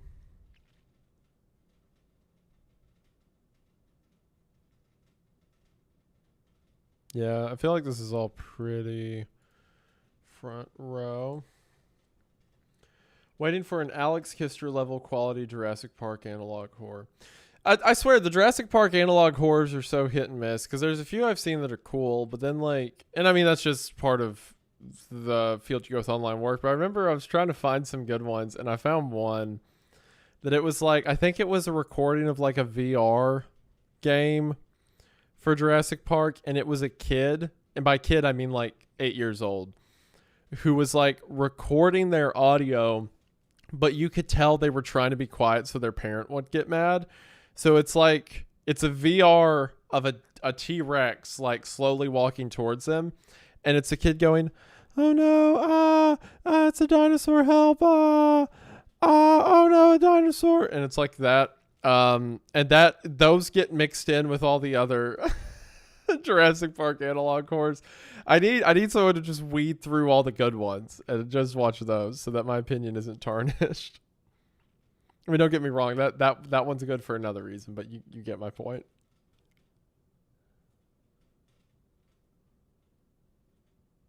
I would try to find it, but I don't want to be mean. Well, maybe I still will. Here, I have the call open. I have the call open whenever he joins. It was in a playlist.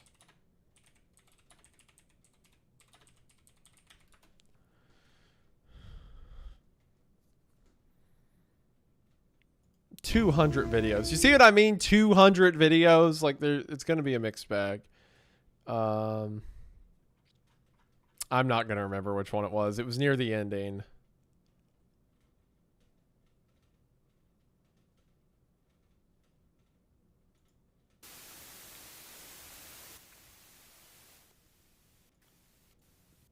This one, it's not this one. The thumbnail was just a picture of a T-Rex or something. Welcome to the Jurassic. The See, it's like mostly, it's like this.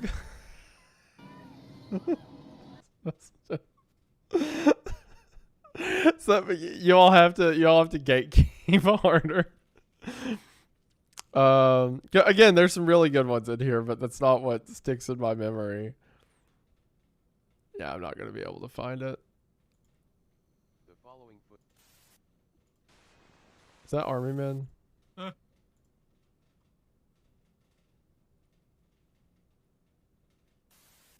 Can you hear me? Oh, I heard the I thought it was in the video, the Jurassic Park analog core. I was so confused. Yeah. Hey man, what's good? What's good, dude? Oh, that was funny.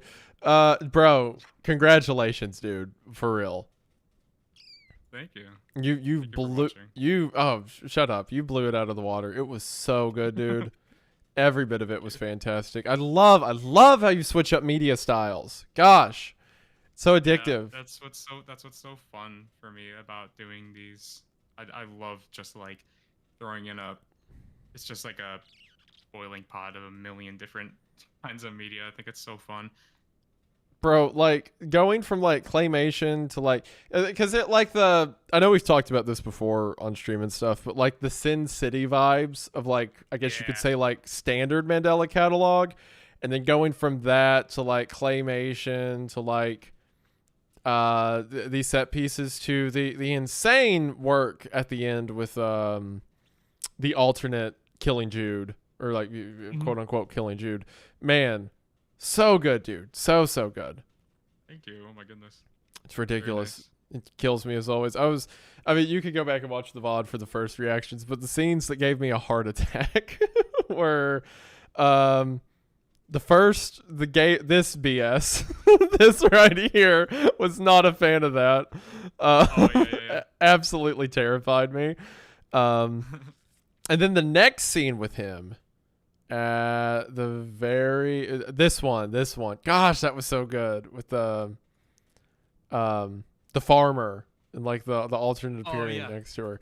Man, that was so cool. Thank you very much. Gosh, I'm such a nerd for this stuff. You do such a good job, man. The praise is more than deserved. Look at it. The scary Larry.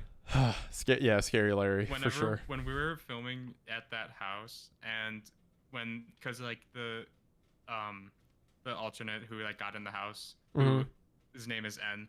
He because like it has like some elements of like 2D animation over it, but the person who animated that actually was there with the costume too. Oh wow! So it was like kind of like. So like we did, it was like practical effects combined with like the added touches. Yo, dude, that's so cool. And whenever we were filming it, I referred to it as that alternate as Scary Larry, and I don't think I'll ever. And now I call literally any alternate Scary Larry. Bro, Scary Barry. Okay, so it was it the one that is started? Here, I don't know if you could see. I could share my screen to make it easier, actually. Okay. So that you're not on a delay with the stream. Yes. Can you see my screen? Yeah. Was it this guy, the one that starts in the window? Yep. Okay. And he passes from, let me hit play. He passes from there. And he crosses the doorway, right? Mm. Yeah. So this guy was like practical effect? Kinda. It's a really particular effect that my animator does for that, but it was basically practical effects first, and then it like is overlaid with more. It's a really interesting process. Dude, that's so cool. She does all the heavy lifting with that. I don't really know how she does it. Gosh, that's cool. That is awesome. And then the one scene that like I really liked was the movement of it here at the end. This, oh dude, the way it's like mouth moves. Also love the. I imagine this is like a Judas thing. The hanging symbol is my heart. So good. This like the face. And then like his almost mimics it. Oh man. I do have to say though, I am so if there's one thing that I'm so disappointed about, it's because YouTube compressed the night scenes so much. So that whole scene like leading up to this with like the breathing noises, that was like my favorite part of the video. But there is like some details like lore stuff that I hid in there that you literally cannot see because of the compression.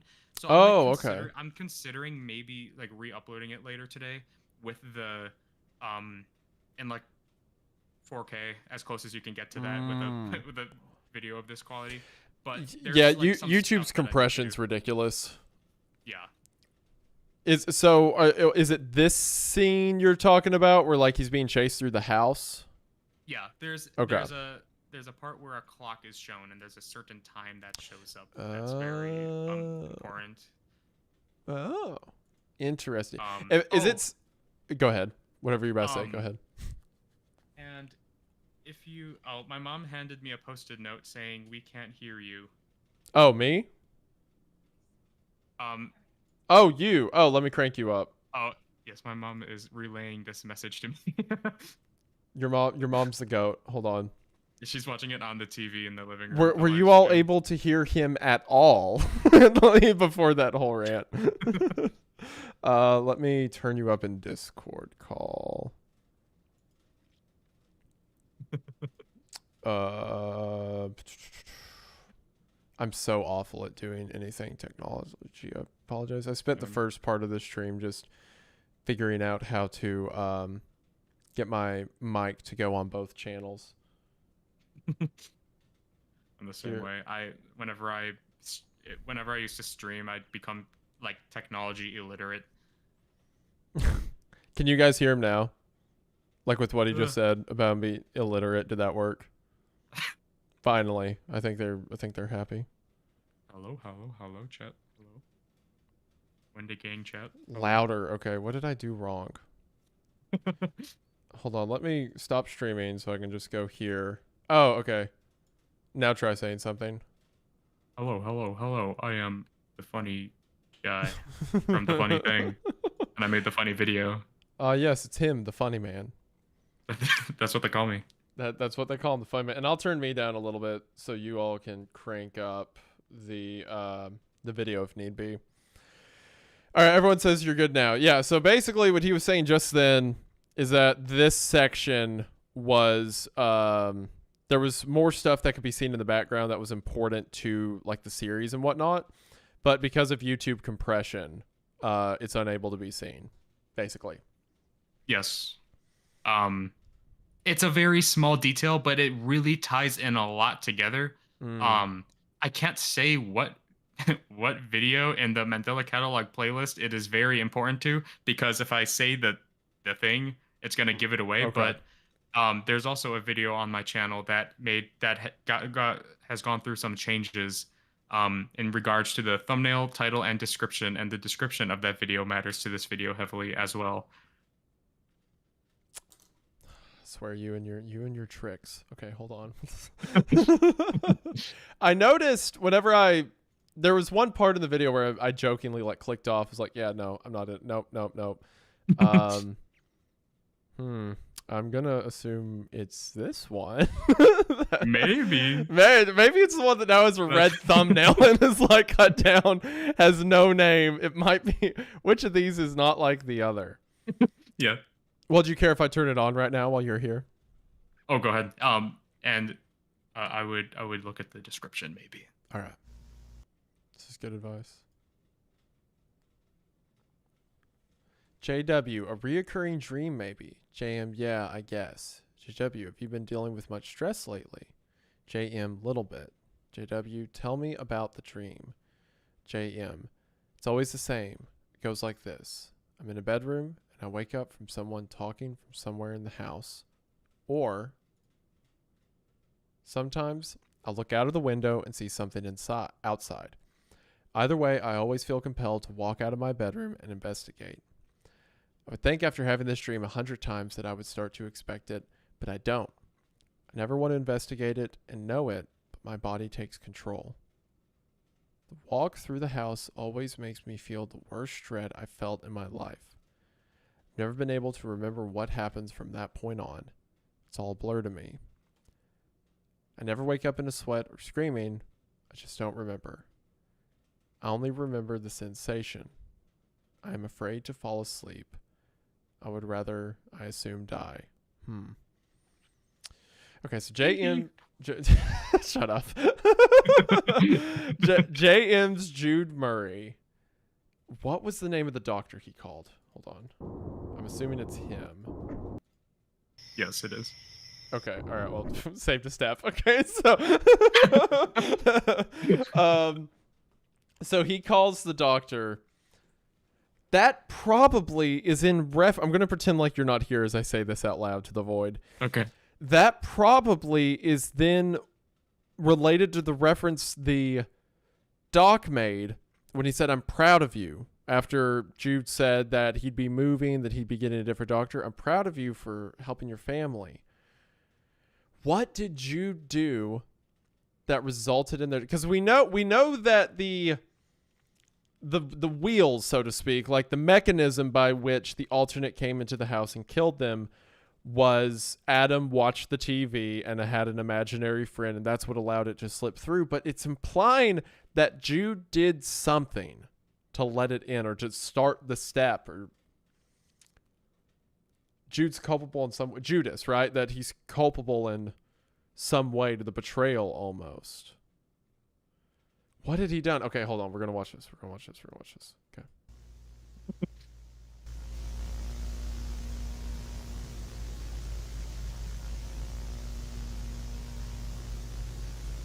Metaphysical awareness disorder is a fatal mental illness that has been making a sudden return in recent months.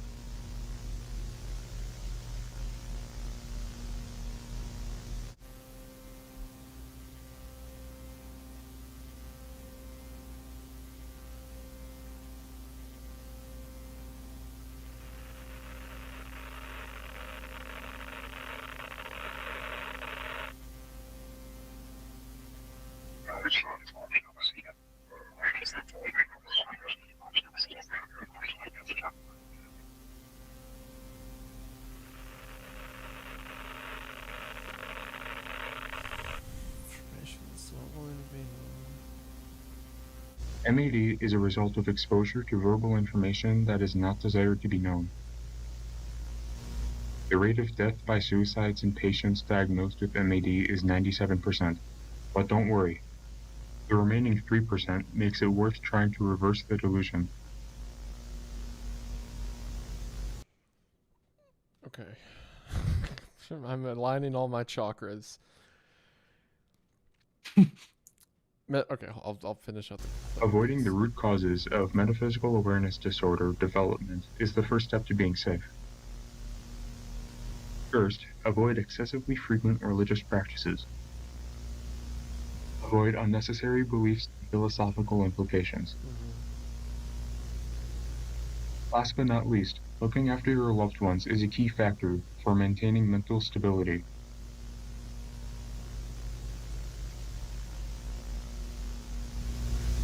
This part ruined me, by the way.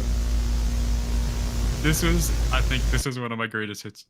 Metaphysical awareness disorder, absolutely. I remember after that episode was over, or after the first time I watched it, just like lying in bed that night, like, well, I can't shut my eyes now, so I guess I'm just gonna lay here like this. Not allowed. Yeah. Yeah. Okay. All right. So there's a whole section about metaphysics. I've talked about this in the videos, but metaphysical awareness disorder is like my sleep paralysis demon. It keeps showing up, just like doesn't go away, just wants me to suffer. Yes. I will say, I don't think this will like ruin any theories or anything, or any like chance of speculation for anyone. But I just want to say in general, like, there's so many moving parts to what's going on here, and I what I'm trying to kind of do from now on, like, there's so many different situations going on, and not all of them necessarily all connect.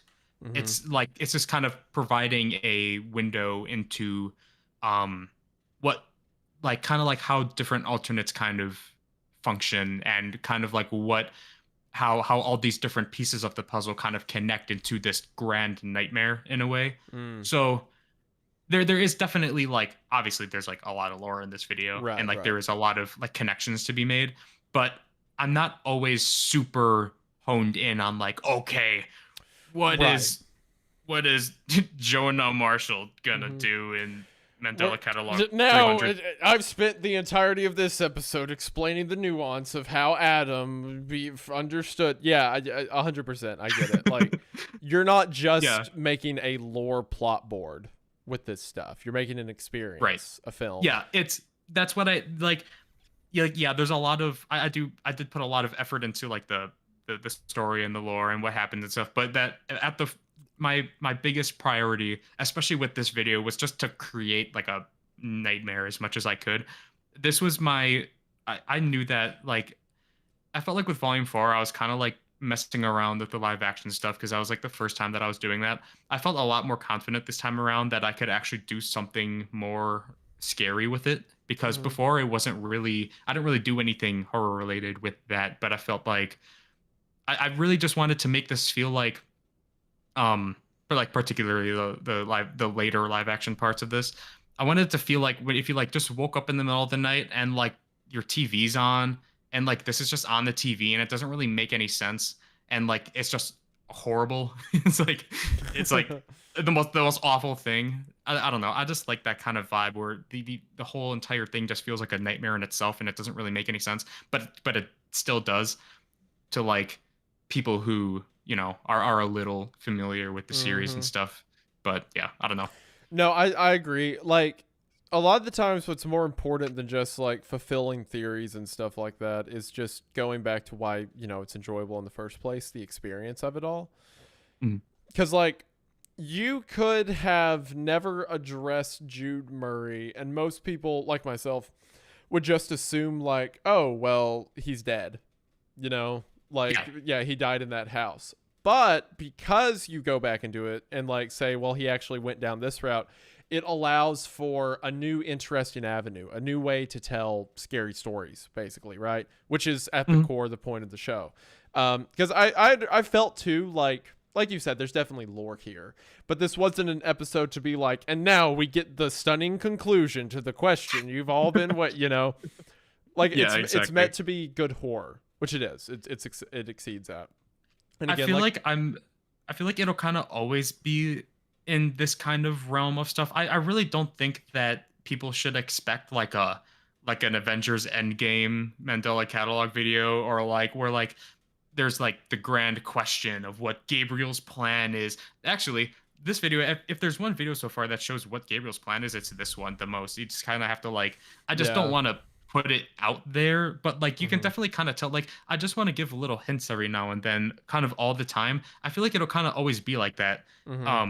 This was my first video of the series where I felt like I think in terms of the direction of the series, I think I just want to kind of like every now and then I'll obviously make videos about Adam and Thatcher and stuff like that. But I think that in general, I really liked being able to just being able to just see a window into other people's lives during this entire thing. What's going on with these people? Like I plan on doing one in like the silent film era too sometime. Like I like to just hop all around. I think that that's so fun. Like I just like to do that kind of stuff. So I don't know.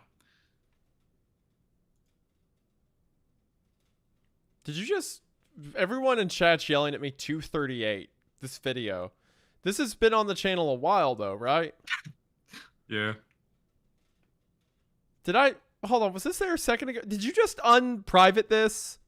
No, it's always been there. Okay, all right. So I mean, like, I can't, between you and Kane, I can't do this anymore. Did you ever watch that video? 238 or Kane's? Yeah. No, I haven't seen this. Oh, okay. Is that why everyone, the entire chat is screaming at me 238? You might. You might.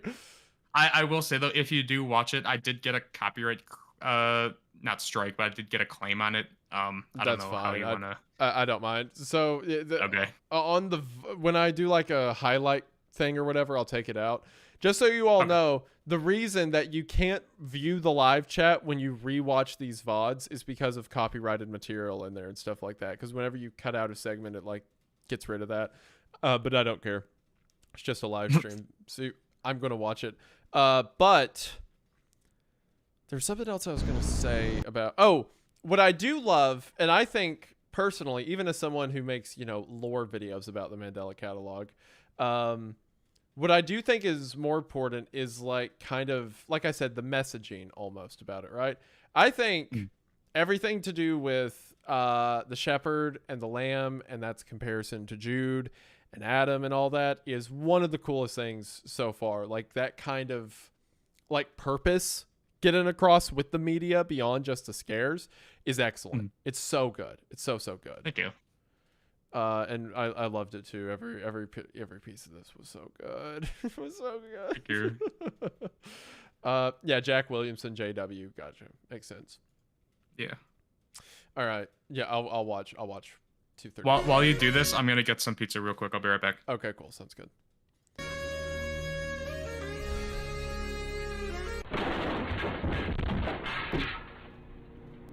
Hey, Ron. Hey, Billy. Classic Vines. What the fuck? A lot of you probably don't know this, but I actually got, when I was in high school, I had a Vine, and it had 2,000 followers, and it was Vines of me, like, using popular Vine trends and stuff like that. And it's gone now, but that was the start of Wendigoon, if you think about it. Fuck, Richard? Well, hello, Mr. Kitty. Can I pet the kitty? Where's you going? Kitty, come back here, Mr. Kitty. Kitty, where you going? One of 500 birds that are being judged today at I know the this show. will go terrible because it's Alex. It's going to get worse. That one's so good. A classic. The scream. Who's that? Willie, that was for Christmas. You guys. These were so good because it's not TikTok. You don't get to talk for a while. You don't get to have a ton of time. You just have like 7 seconds in a dream. There's not a lot of money for it. It's just love of the game. The things that would trend would just be funny things people would say. It was a different time for sure. While he's getting that, I am going to go pee very quickly. I'll be back, and the mic will be muted this time. Thank you.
Okay. Say Back. Colorado.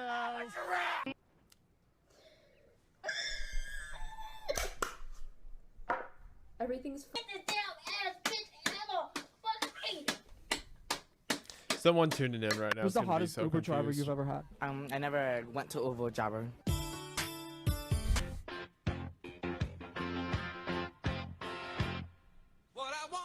Why is everybody afraid of love? And just remember, no one will ever be able to hate you more than you already hate yourself. 3-3. That went, and since then. Oh my dude, you just got. Classics. Man, I miss these. Thank you so much for calling. Please leave your message after the... Alex! Him and his BS I have to put up with.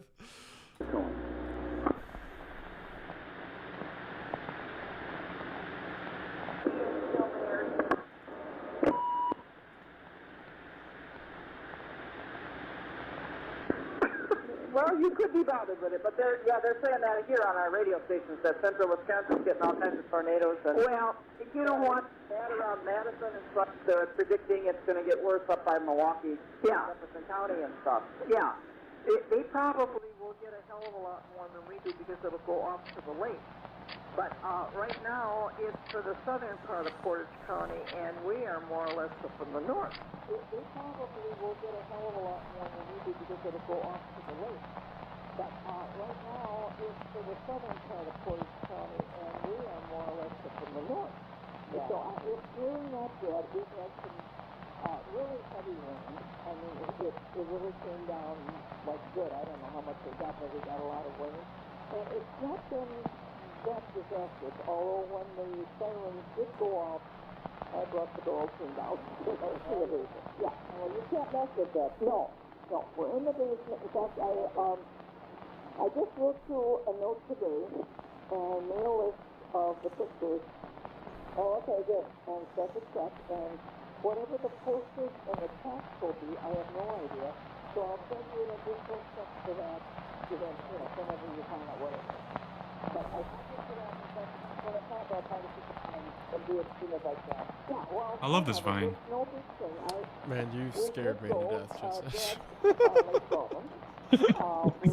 guy. Tuesday or Wednesday, I can't remember. The vine comp borders on the side is very funny, by the way. Got a real good chance to look at them, and I picked out what I want. There's one I want in a 5x7.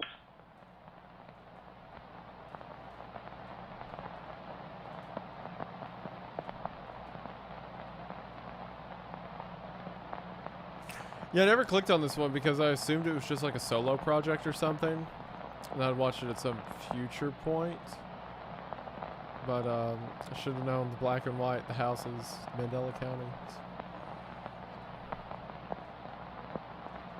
Oh yeah, 7. Thank you. Yeah.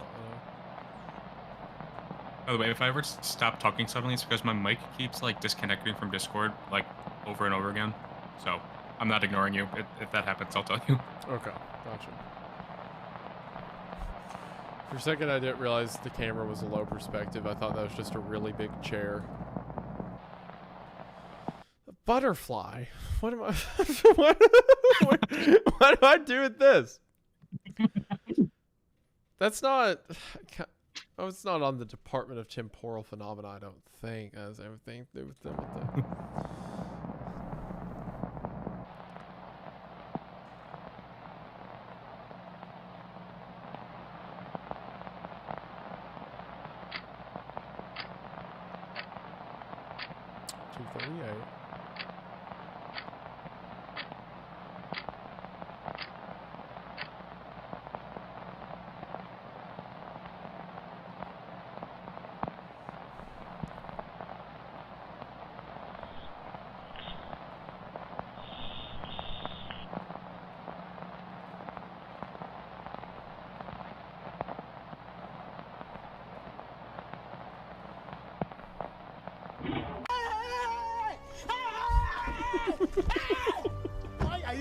I hate you so much. Just a hard cut back to vines. Is it real? What? It was my favorite vine. Yeah. I love how they would let like one creator who's getting hunted by demons have a 1.5-minute vine. Yeah, exactly. Oh, look at us. We're in love and happy and not dead inside. Get fucked, both of you. The rest of it is just vines, by the way. I don't know if okay. you care to watch. Incredible. It's part of the lore. I have to watch all video of them. I've ever made. So I assumed this was... Hold on. I didn't really look at it, but I assumed it was the Murray household because of the picture. Yeah. Got to be the Murrays. Perhaps. Perhaps, yeah, mayhaps. But the clocks stop at 2:38 per... I can't remember if all the way back in 3 we see any clocks or anything during the whole house sweep, but I'd imagine it was 2:38 when all this happened. Jude had to do something. Something had to... He has to have some culpability.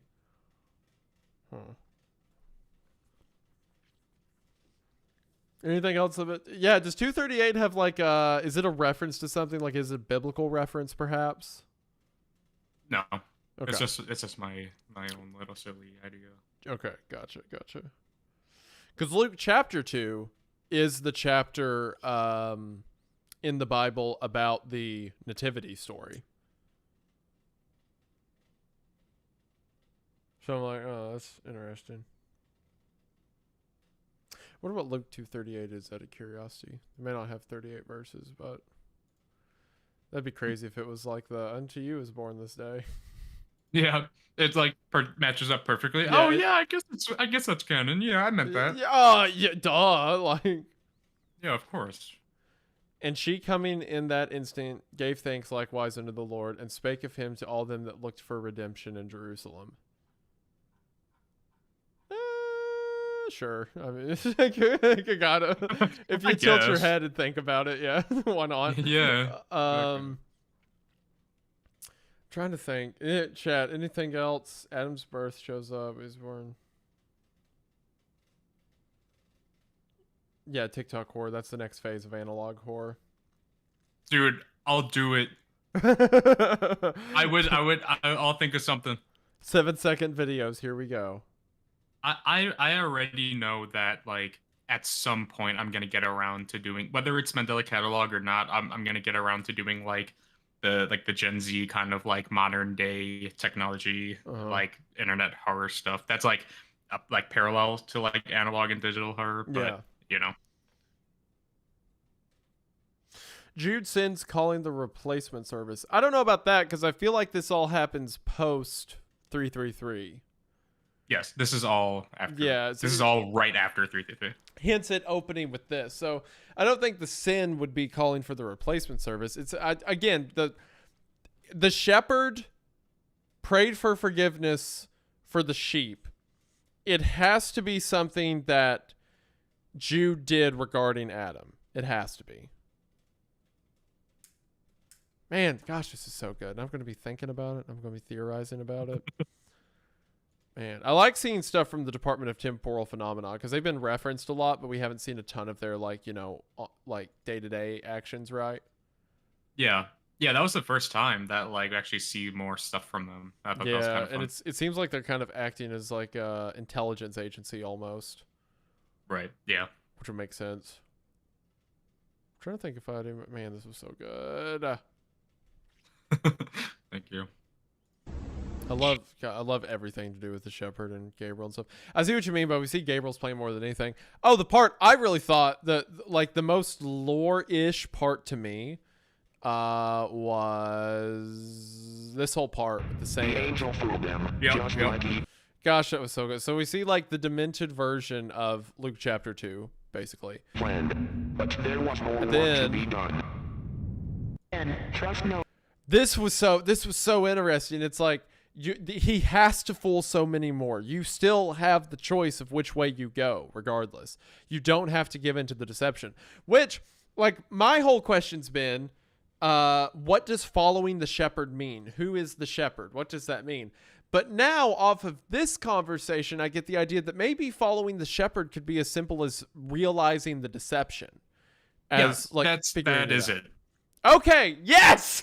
There we go. It was, yes. The shepherd was never like there is like a shepherd in this video, like sure, that character, yeah. but there was never really like the shepherd. It's all like one grand idea. Right, you have followed the shepherd, you are a fool. That is recognizing the deception, recognizing the trickery. It's not that the shepherd's an entity, it's symbolically like not giving in to the ruse, effectively.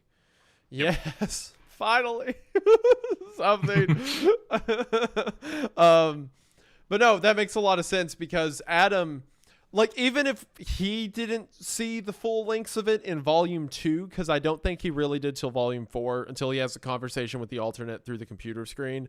All the way back in volume 2, he was recognizing something because of the alternate in the basement. You know, what did you do? I did the right thing. So there's some level of like piercing the veil there, which means all the way back then, the alternate was already threatening him, or not really threatening, was like warning him with, you followed the shepherd, you are a fool. So he was already seeing through the Gabriel's deception back then. Nobody. Are you listening to me? Are you listening to me? See, what's everything? It does not need to be that way. You are not the first. There are so many more. Nothing. That's so interesting. There are so many more. Because, yeah, to win, so to speak, to fully have the deception bake in, there has to be so many more, you know? Like, gosh, Right. This is literally all of history, all of religion, right? Must be tricked. There has to be a lot more done, and it just so happens that the shepherd's the first one. Nothing has been done yet. He has a lot of convincing to do. Until then, trust nobody. Are you listening to me? Are you listening to me? Gosh, that's so good. And we have examples like the shepherd, who seemingly, even if he couldn't do anything about it, because this ending doesn't seem very hopeful for him, right? With seeing the lamb and then like Gabriel being right behind him, he still resisted the deception. He still turned away from it. Yeah, this doesn't look very like promising for his future endeavors. Yeah. But nevertheless, he still saw through the lie. So yeah, you have followed the shepherd, you are a fool. So the shepherd's kind of more indicative of just seeing seeing that the emperor has no clothes, in a sense. Yeah. Man, then we get alternate Thatcher, which that was fun. A little cameo from our buddy. Yeah. Yeah, exactly. Bunch of people in chat were like, "Oh, Thatcher, I love you." I'm like, no.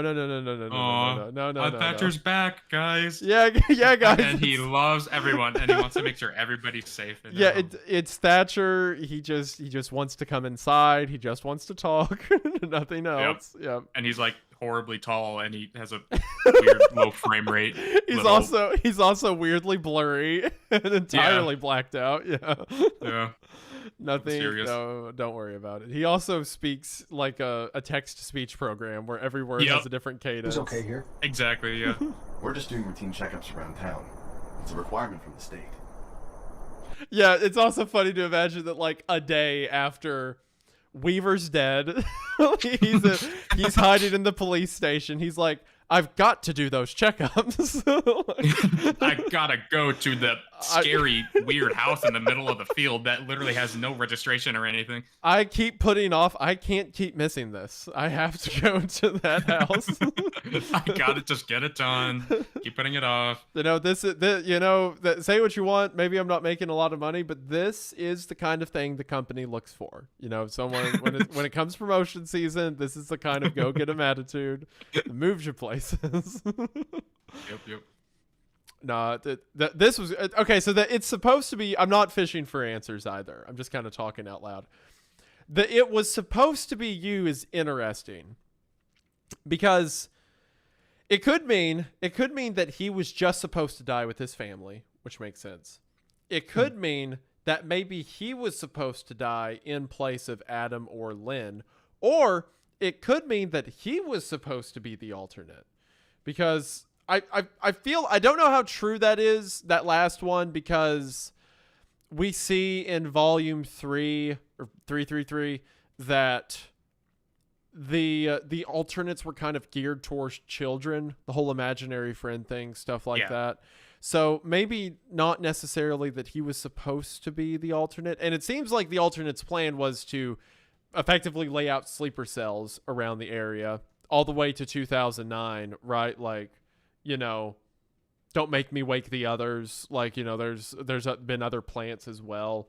So I don't know how true that is, but it was supposed to be you. Again, I swear, it's like Judas did something to warrant this. And then he was supposed to die, but he got away. Oh, or? Consider...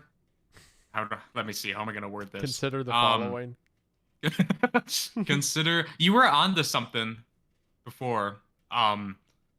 Consider how he died in the red filter interpretation with the events that occurred earlier in the series with that story. That's all I'm gonna say.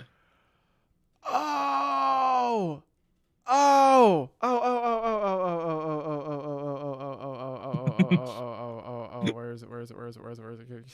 Hold on.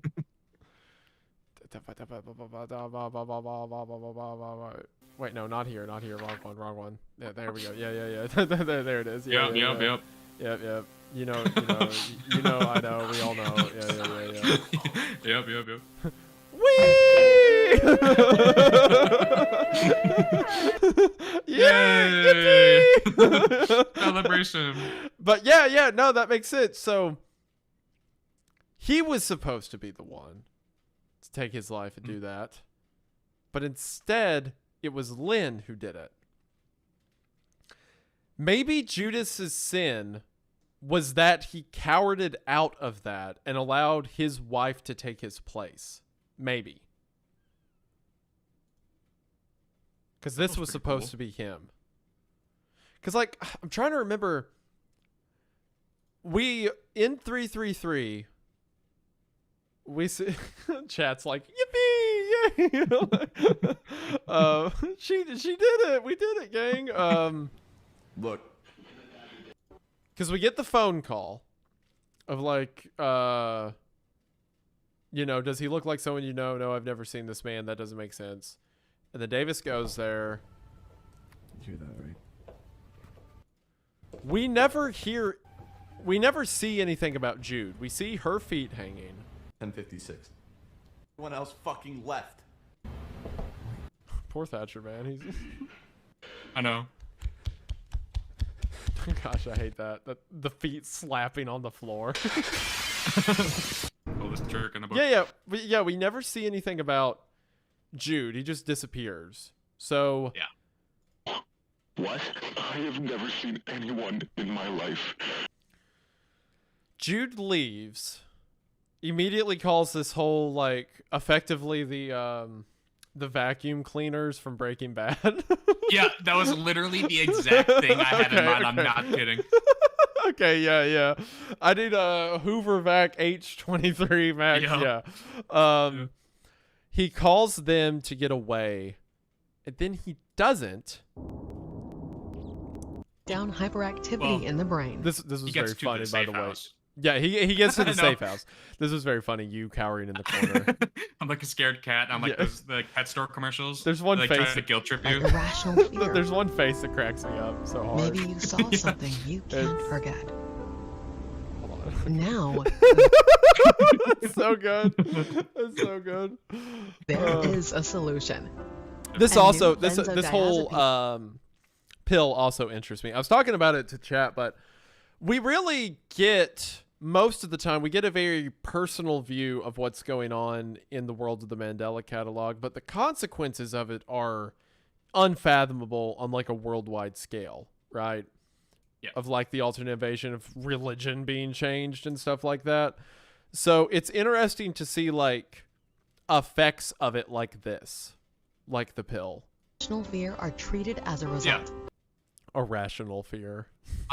There is so much to the Teamerill that I don't really want to say, because there's like I mean I like obviously have like my like idea and interpretation of it, but I intentionally did make it very vague, and there's a lot of different ways that you can look at it, and all of them are kind of correct. Like it's like it's kind of like up to the viewer. Like it all kind of makes sense in a way. But there is like a canon reason for me, but that doesn't mean anything.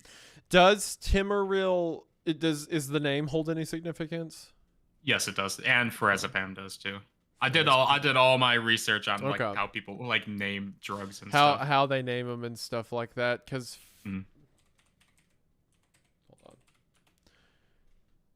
I know there's one anxiety medication that ends in like the Zapam.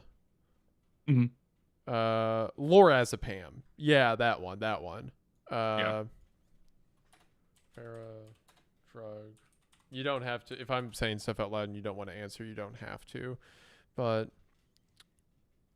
Farah is something. There's drugs that start with a Farah, I think, or a Fabra or something like that. I'll have to look. I won't spend all the time doing it on screen, but Temeril's interesting though, because like normally the name comes from the chemical composition in some way, but it's always like an abstraction. Like Tylenol's named that way because they're like one of the compound names in it end in like TYL, and then anol means like it has like an alcohol group on it. So Right. Tylenol. So it could be that. It could be something more like symbolic, message wise, something. I don't know. Like Benadryl has like a benzodiazepine group, and then like a hydral group, stuff like that. Yeah, the drug's interesting because I imagine it's like everything else in this world, nefarious in some way in its creation. It's also funny, by the way. I know it's you, but it's funny to imagine like canonically this is Mark. So they're like, hey, there was a guy who like got freaked out and killed himself in his house. What if we could use his face for you know what? I was actually very close. This was one of the last scenes I did. I did this like a month ago maybe. And I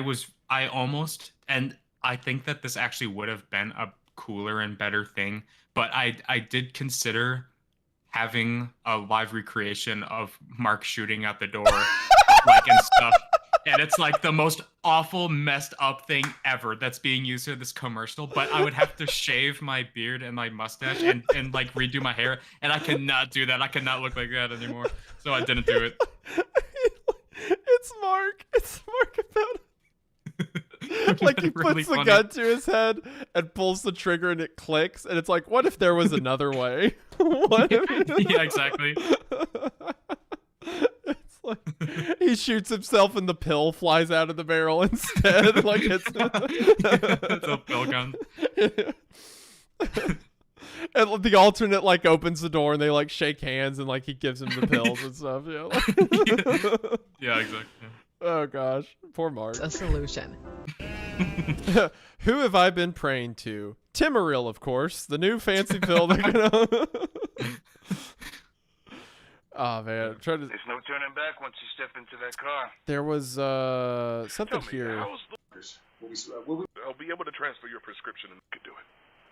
I knew you could do it. It'll be all right.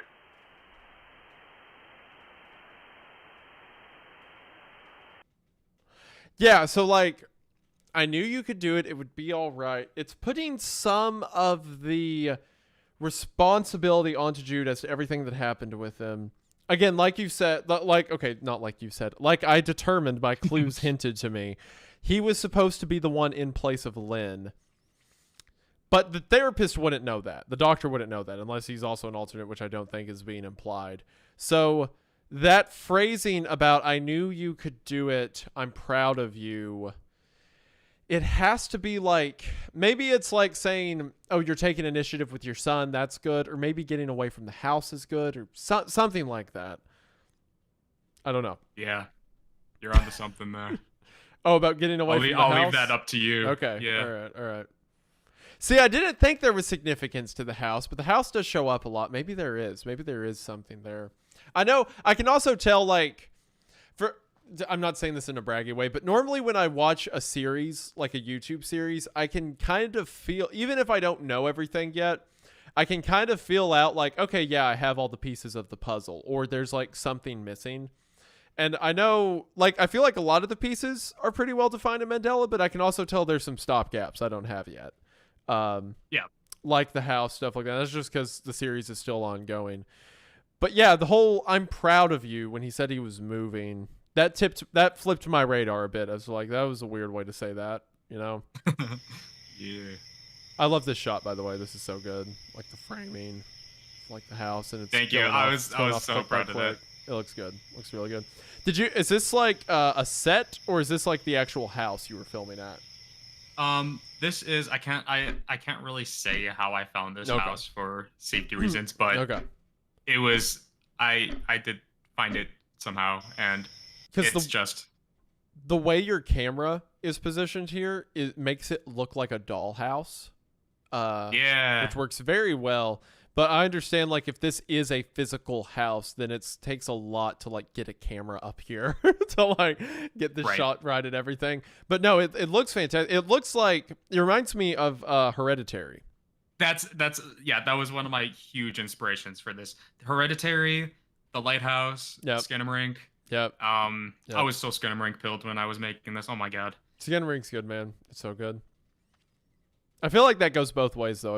I know that Ball was making like films before you, technically, I think, but I feel like all of you guys, kind of like you filmmakers on YouTube, are kind of like handshaking each other a lot with influences and stuff like that. But also Kyle's a very cool guy. I've spoken to him before.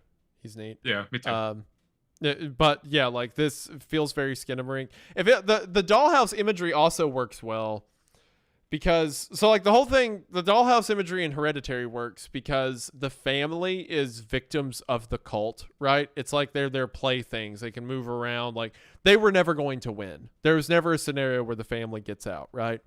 And here, Judas is effectively like a lamb to the slaughter. Haha, lamb. Like, he's being placed in a house. The alternates have scoped it out. He's trying to get away, but there's no hope to it. It's like, yeah, he's a doll in their dollhouse. They can do whatever they want to him. Yeah. Yeah, it works very well. Again, like, far more important to me than, like, oh, give me all of the lore pieces right now to put the story together, is just creating, like, a good horror piece. Yeah. And, like, well, you've more than done that here. It works so well. Thank you. There was another... Oh, it was the conversation with the phone guy. Not the Five Nights at Freddy's one. The other phone guy. The phone guy. Hello. That's been way through. The alternates do get a little quirky at night. As you can see. Yeah, so this is definitely an alternate here. Yes. I'm trying to... It's just a very precarious shadow. No alternates. I'm trying to think... It's just an alternate scoping him out. This is before he dies. I don't think this specific one has any significance. I could be wrong. Because at the end we see like 3 different alternates, right? Like get into the house or no, sorry. The report from the department at the beginning lists 3 different alternates in the house. Right. But I suppose it could just be the same one over and over. But no, I think there's 3 different ones because we see the one leaned around the corner, which I theorized might be Ruth even. Oh, that's Jude. That he was peeking around the corner. Oh, okay, that makes more sense. Yeah. All right, again, all right. Gotcha. It's the YouTube compression that screws over Okay. so much of this video. I saw that lean around the corner, and it reminded me of Ruth's alternate stalking Weaver as he slept in, I think, Volume 4? Volume 4, Yeah. That's what reminded me of. Okay, yeah. YouTube compression, that's Jude, got it. Okay, so we do see one alternate then. Yeah, but okay. he I mean, he changes. He does like his, weird gabagool, right? Yeah, he's a cosplayer. Yeah, he's really into costumes. Yeah, exactly. I'm Jane. I imagine Jane to be representative of Lynn. That's what it reminds me of. Yes. Like the shepherd is bringing Jane into the deception, much as Jude brings Lynn in to, maybe not the deception, but brings him into their circumstance that gets them hurt. Yeah, the claymation stuff is all a messed up reflection of what's going on. I told you people. I said that as soon as it started. I'm like, oh, I think this is indicative of that. And some people were like, no, I think it could be about blah blah blah. I'm like, nope. And if you notice towards the end when the shepherd sees the manger out in front of his house, and then right afterwards Jude sees a crib, the baby in front crib, of his house. Oh, I didn't put that one together. Oh, that's so cool. Yeah. That's awesome. I love this. This is what made me, at the first instance, I was like, I think this is representative of Jude. Was gosh, it was so menacing. So the shepherd's like, oh no, I've lost the sheep, and then he prays. I'm sorry. Gosh, this is so good, by the way. Obscuring his face, making him like, it's so good. Yeah. You. Shout out to Thornbaker for doing these, You are the Holy these Spirit. 3D animations. Oh, They're he did so stellar. good. So good. Yeah.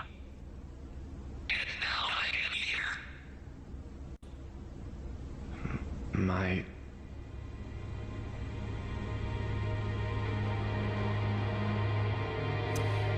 Oh, it's so good. It's so good. He lost the sheep, and then he's like, oh, well, I'm so sorry for losing the sheep or whatever. And then he sees it, and it's like broken. It almost... The alternate that comes to game at the end is in. I had the idea that it kind of looked like Adam's alternate, but I suppose not then.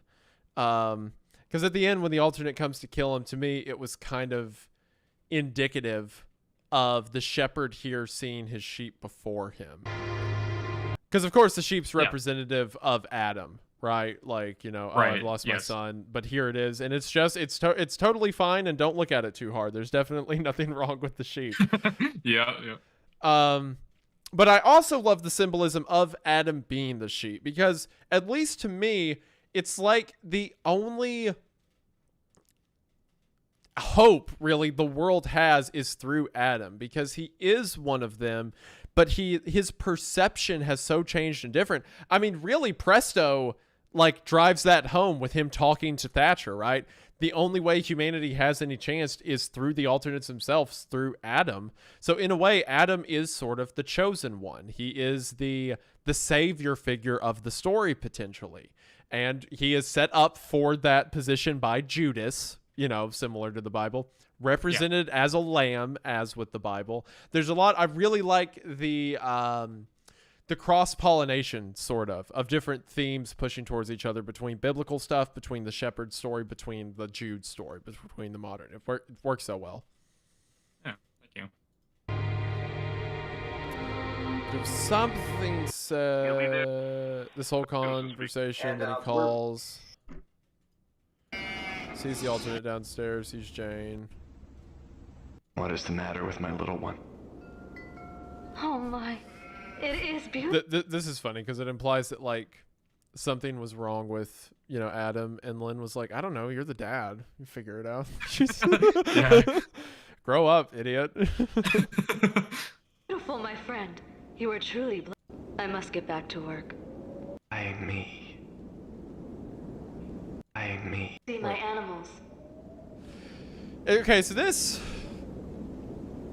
maybe some alternate presence came to Jude or something. Maybe he started to let it in. Ultimately, he was supposed to be the one to die, but he didn't. He ran from that. Also, I love this part. So I am bound by chains on my ankles. With every step, they grow harder. Yeah. If there is a God, please help me. Yeah. Which, if I recall right, was the thing that really birthed the entire series, because that was your high school poem, right? It goes all the way back. All the way back to the beginning. Oh, it's so good. I said, you can watch the VOD, but as soon as he looked down and saw the chains, I was like, yo. No, that's a reference.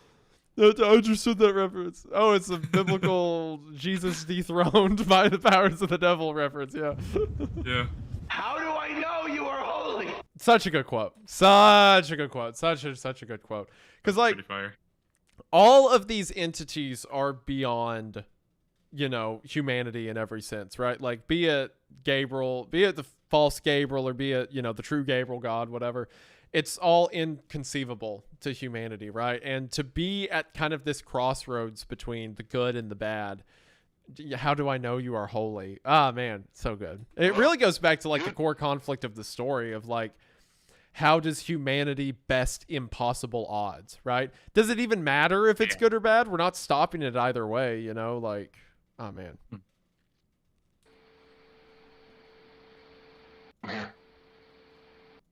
Isn't it exciting? This is the escape you've been waiting for. Yeah, this whole and conversation. It's finally happening. There's something he says at the end. Huh? Could you speak up a little? I'm not in the car. You're not in the car?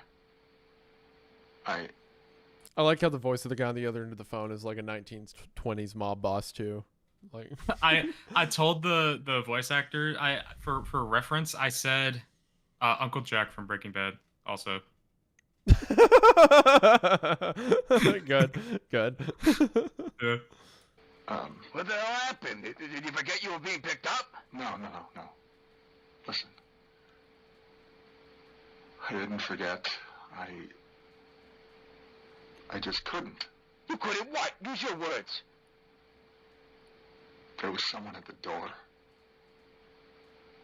I couldn't leave. What the fuck is your problem? Do you have any idea how many hours he drove to get you? What about how long it took me to get here? An entire community of the kindest people I know were ready to welcome you. They were so excited to meet you, Jude. Now I have to send them all home, disappointed. But you know that feeling all too well, don't you? RX number 333. Yep. Silly number. But you know that feeling all too well, don't you? Filthy deadbeat. You can't escape this. You know what you did. Okay, that you know what you did. So at first I thought maybe the person on the other end of the phone was an alternate or something like that. Kind of similar to how I forget what his name was, but the church leader Dave was talking to that turned out to be Gabriel, right? Yeah. At first I thought it was something like that, but then like he ignores this person on the other end of the phone and then dies in the house. So I think maybe not. But another reason I thought that is also because you know what you did implies that like the person on the other end of the phone knows what Jude has done. So that's why I thought maybe it was alternate related. But now, because I don't think it's alternate related, then that implies that what he has done, either Jude told him about or it's well known or something like that. I don't know. It's interesting. Stop acting like it didn't happen, Jude. Yeah. Do what you need to do. I also feel maybe the pills led to him not taking the drive. Because even if you saw a person outside your door, it wouldn't immediately do it unless he recognized that it was an alternate, which maybe he did.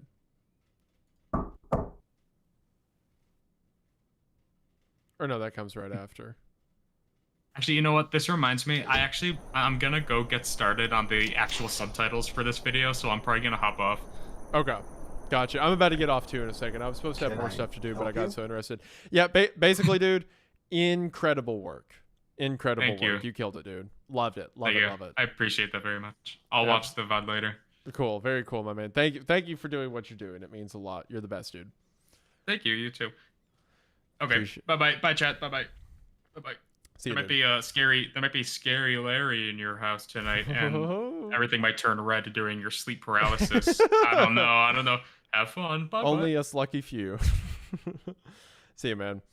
So yeah, I'm probably gonna get off too, because I have other work to do. But yeah, Alex killed it. Fantastic as always. If you're interested in checking out the series, which you should be, head to Alex Kister, watch the Mandela Catalogue, give it a like, leave it a comment. Man, so good, so good. I'm going to be thinking about it for a while. But to you all, thank you so much for watching the stream. Thank you so much for checking in. It really does mean the most. Again, if you're interested in Stalker Tour tickets, head to the link in the description at x1entertainment.com/Stalker Tour. They are selling fast, so get in while you can. Thank you all for the support you've shown the film and the channel and everything else. It really does mean the most. So thank you all so much for watching. Check out Mandela Catalogue Volume 5. Thank you so much for being here. And I believe that should do it for now. But I just want to say thank you for watching. I hope that you enjoyed. And I will see you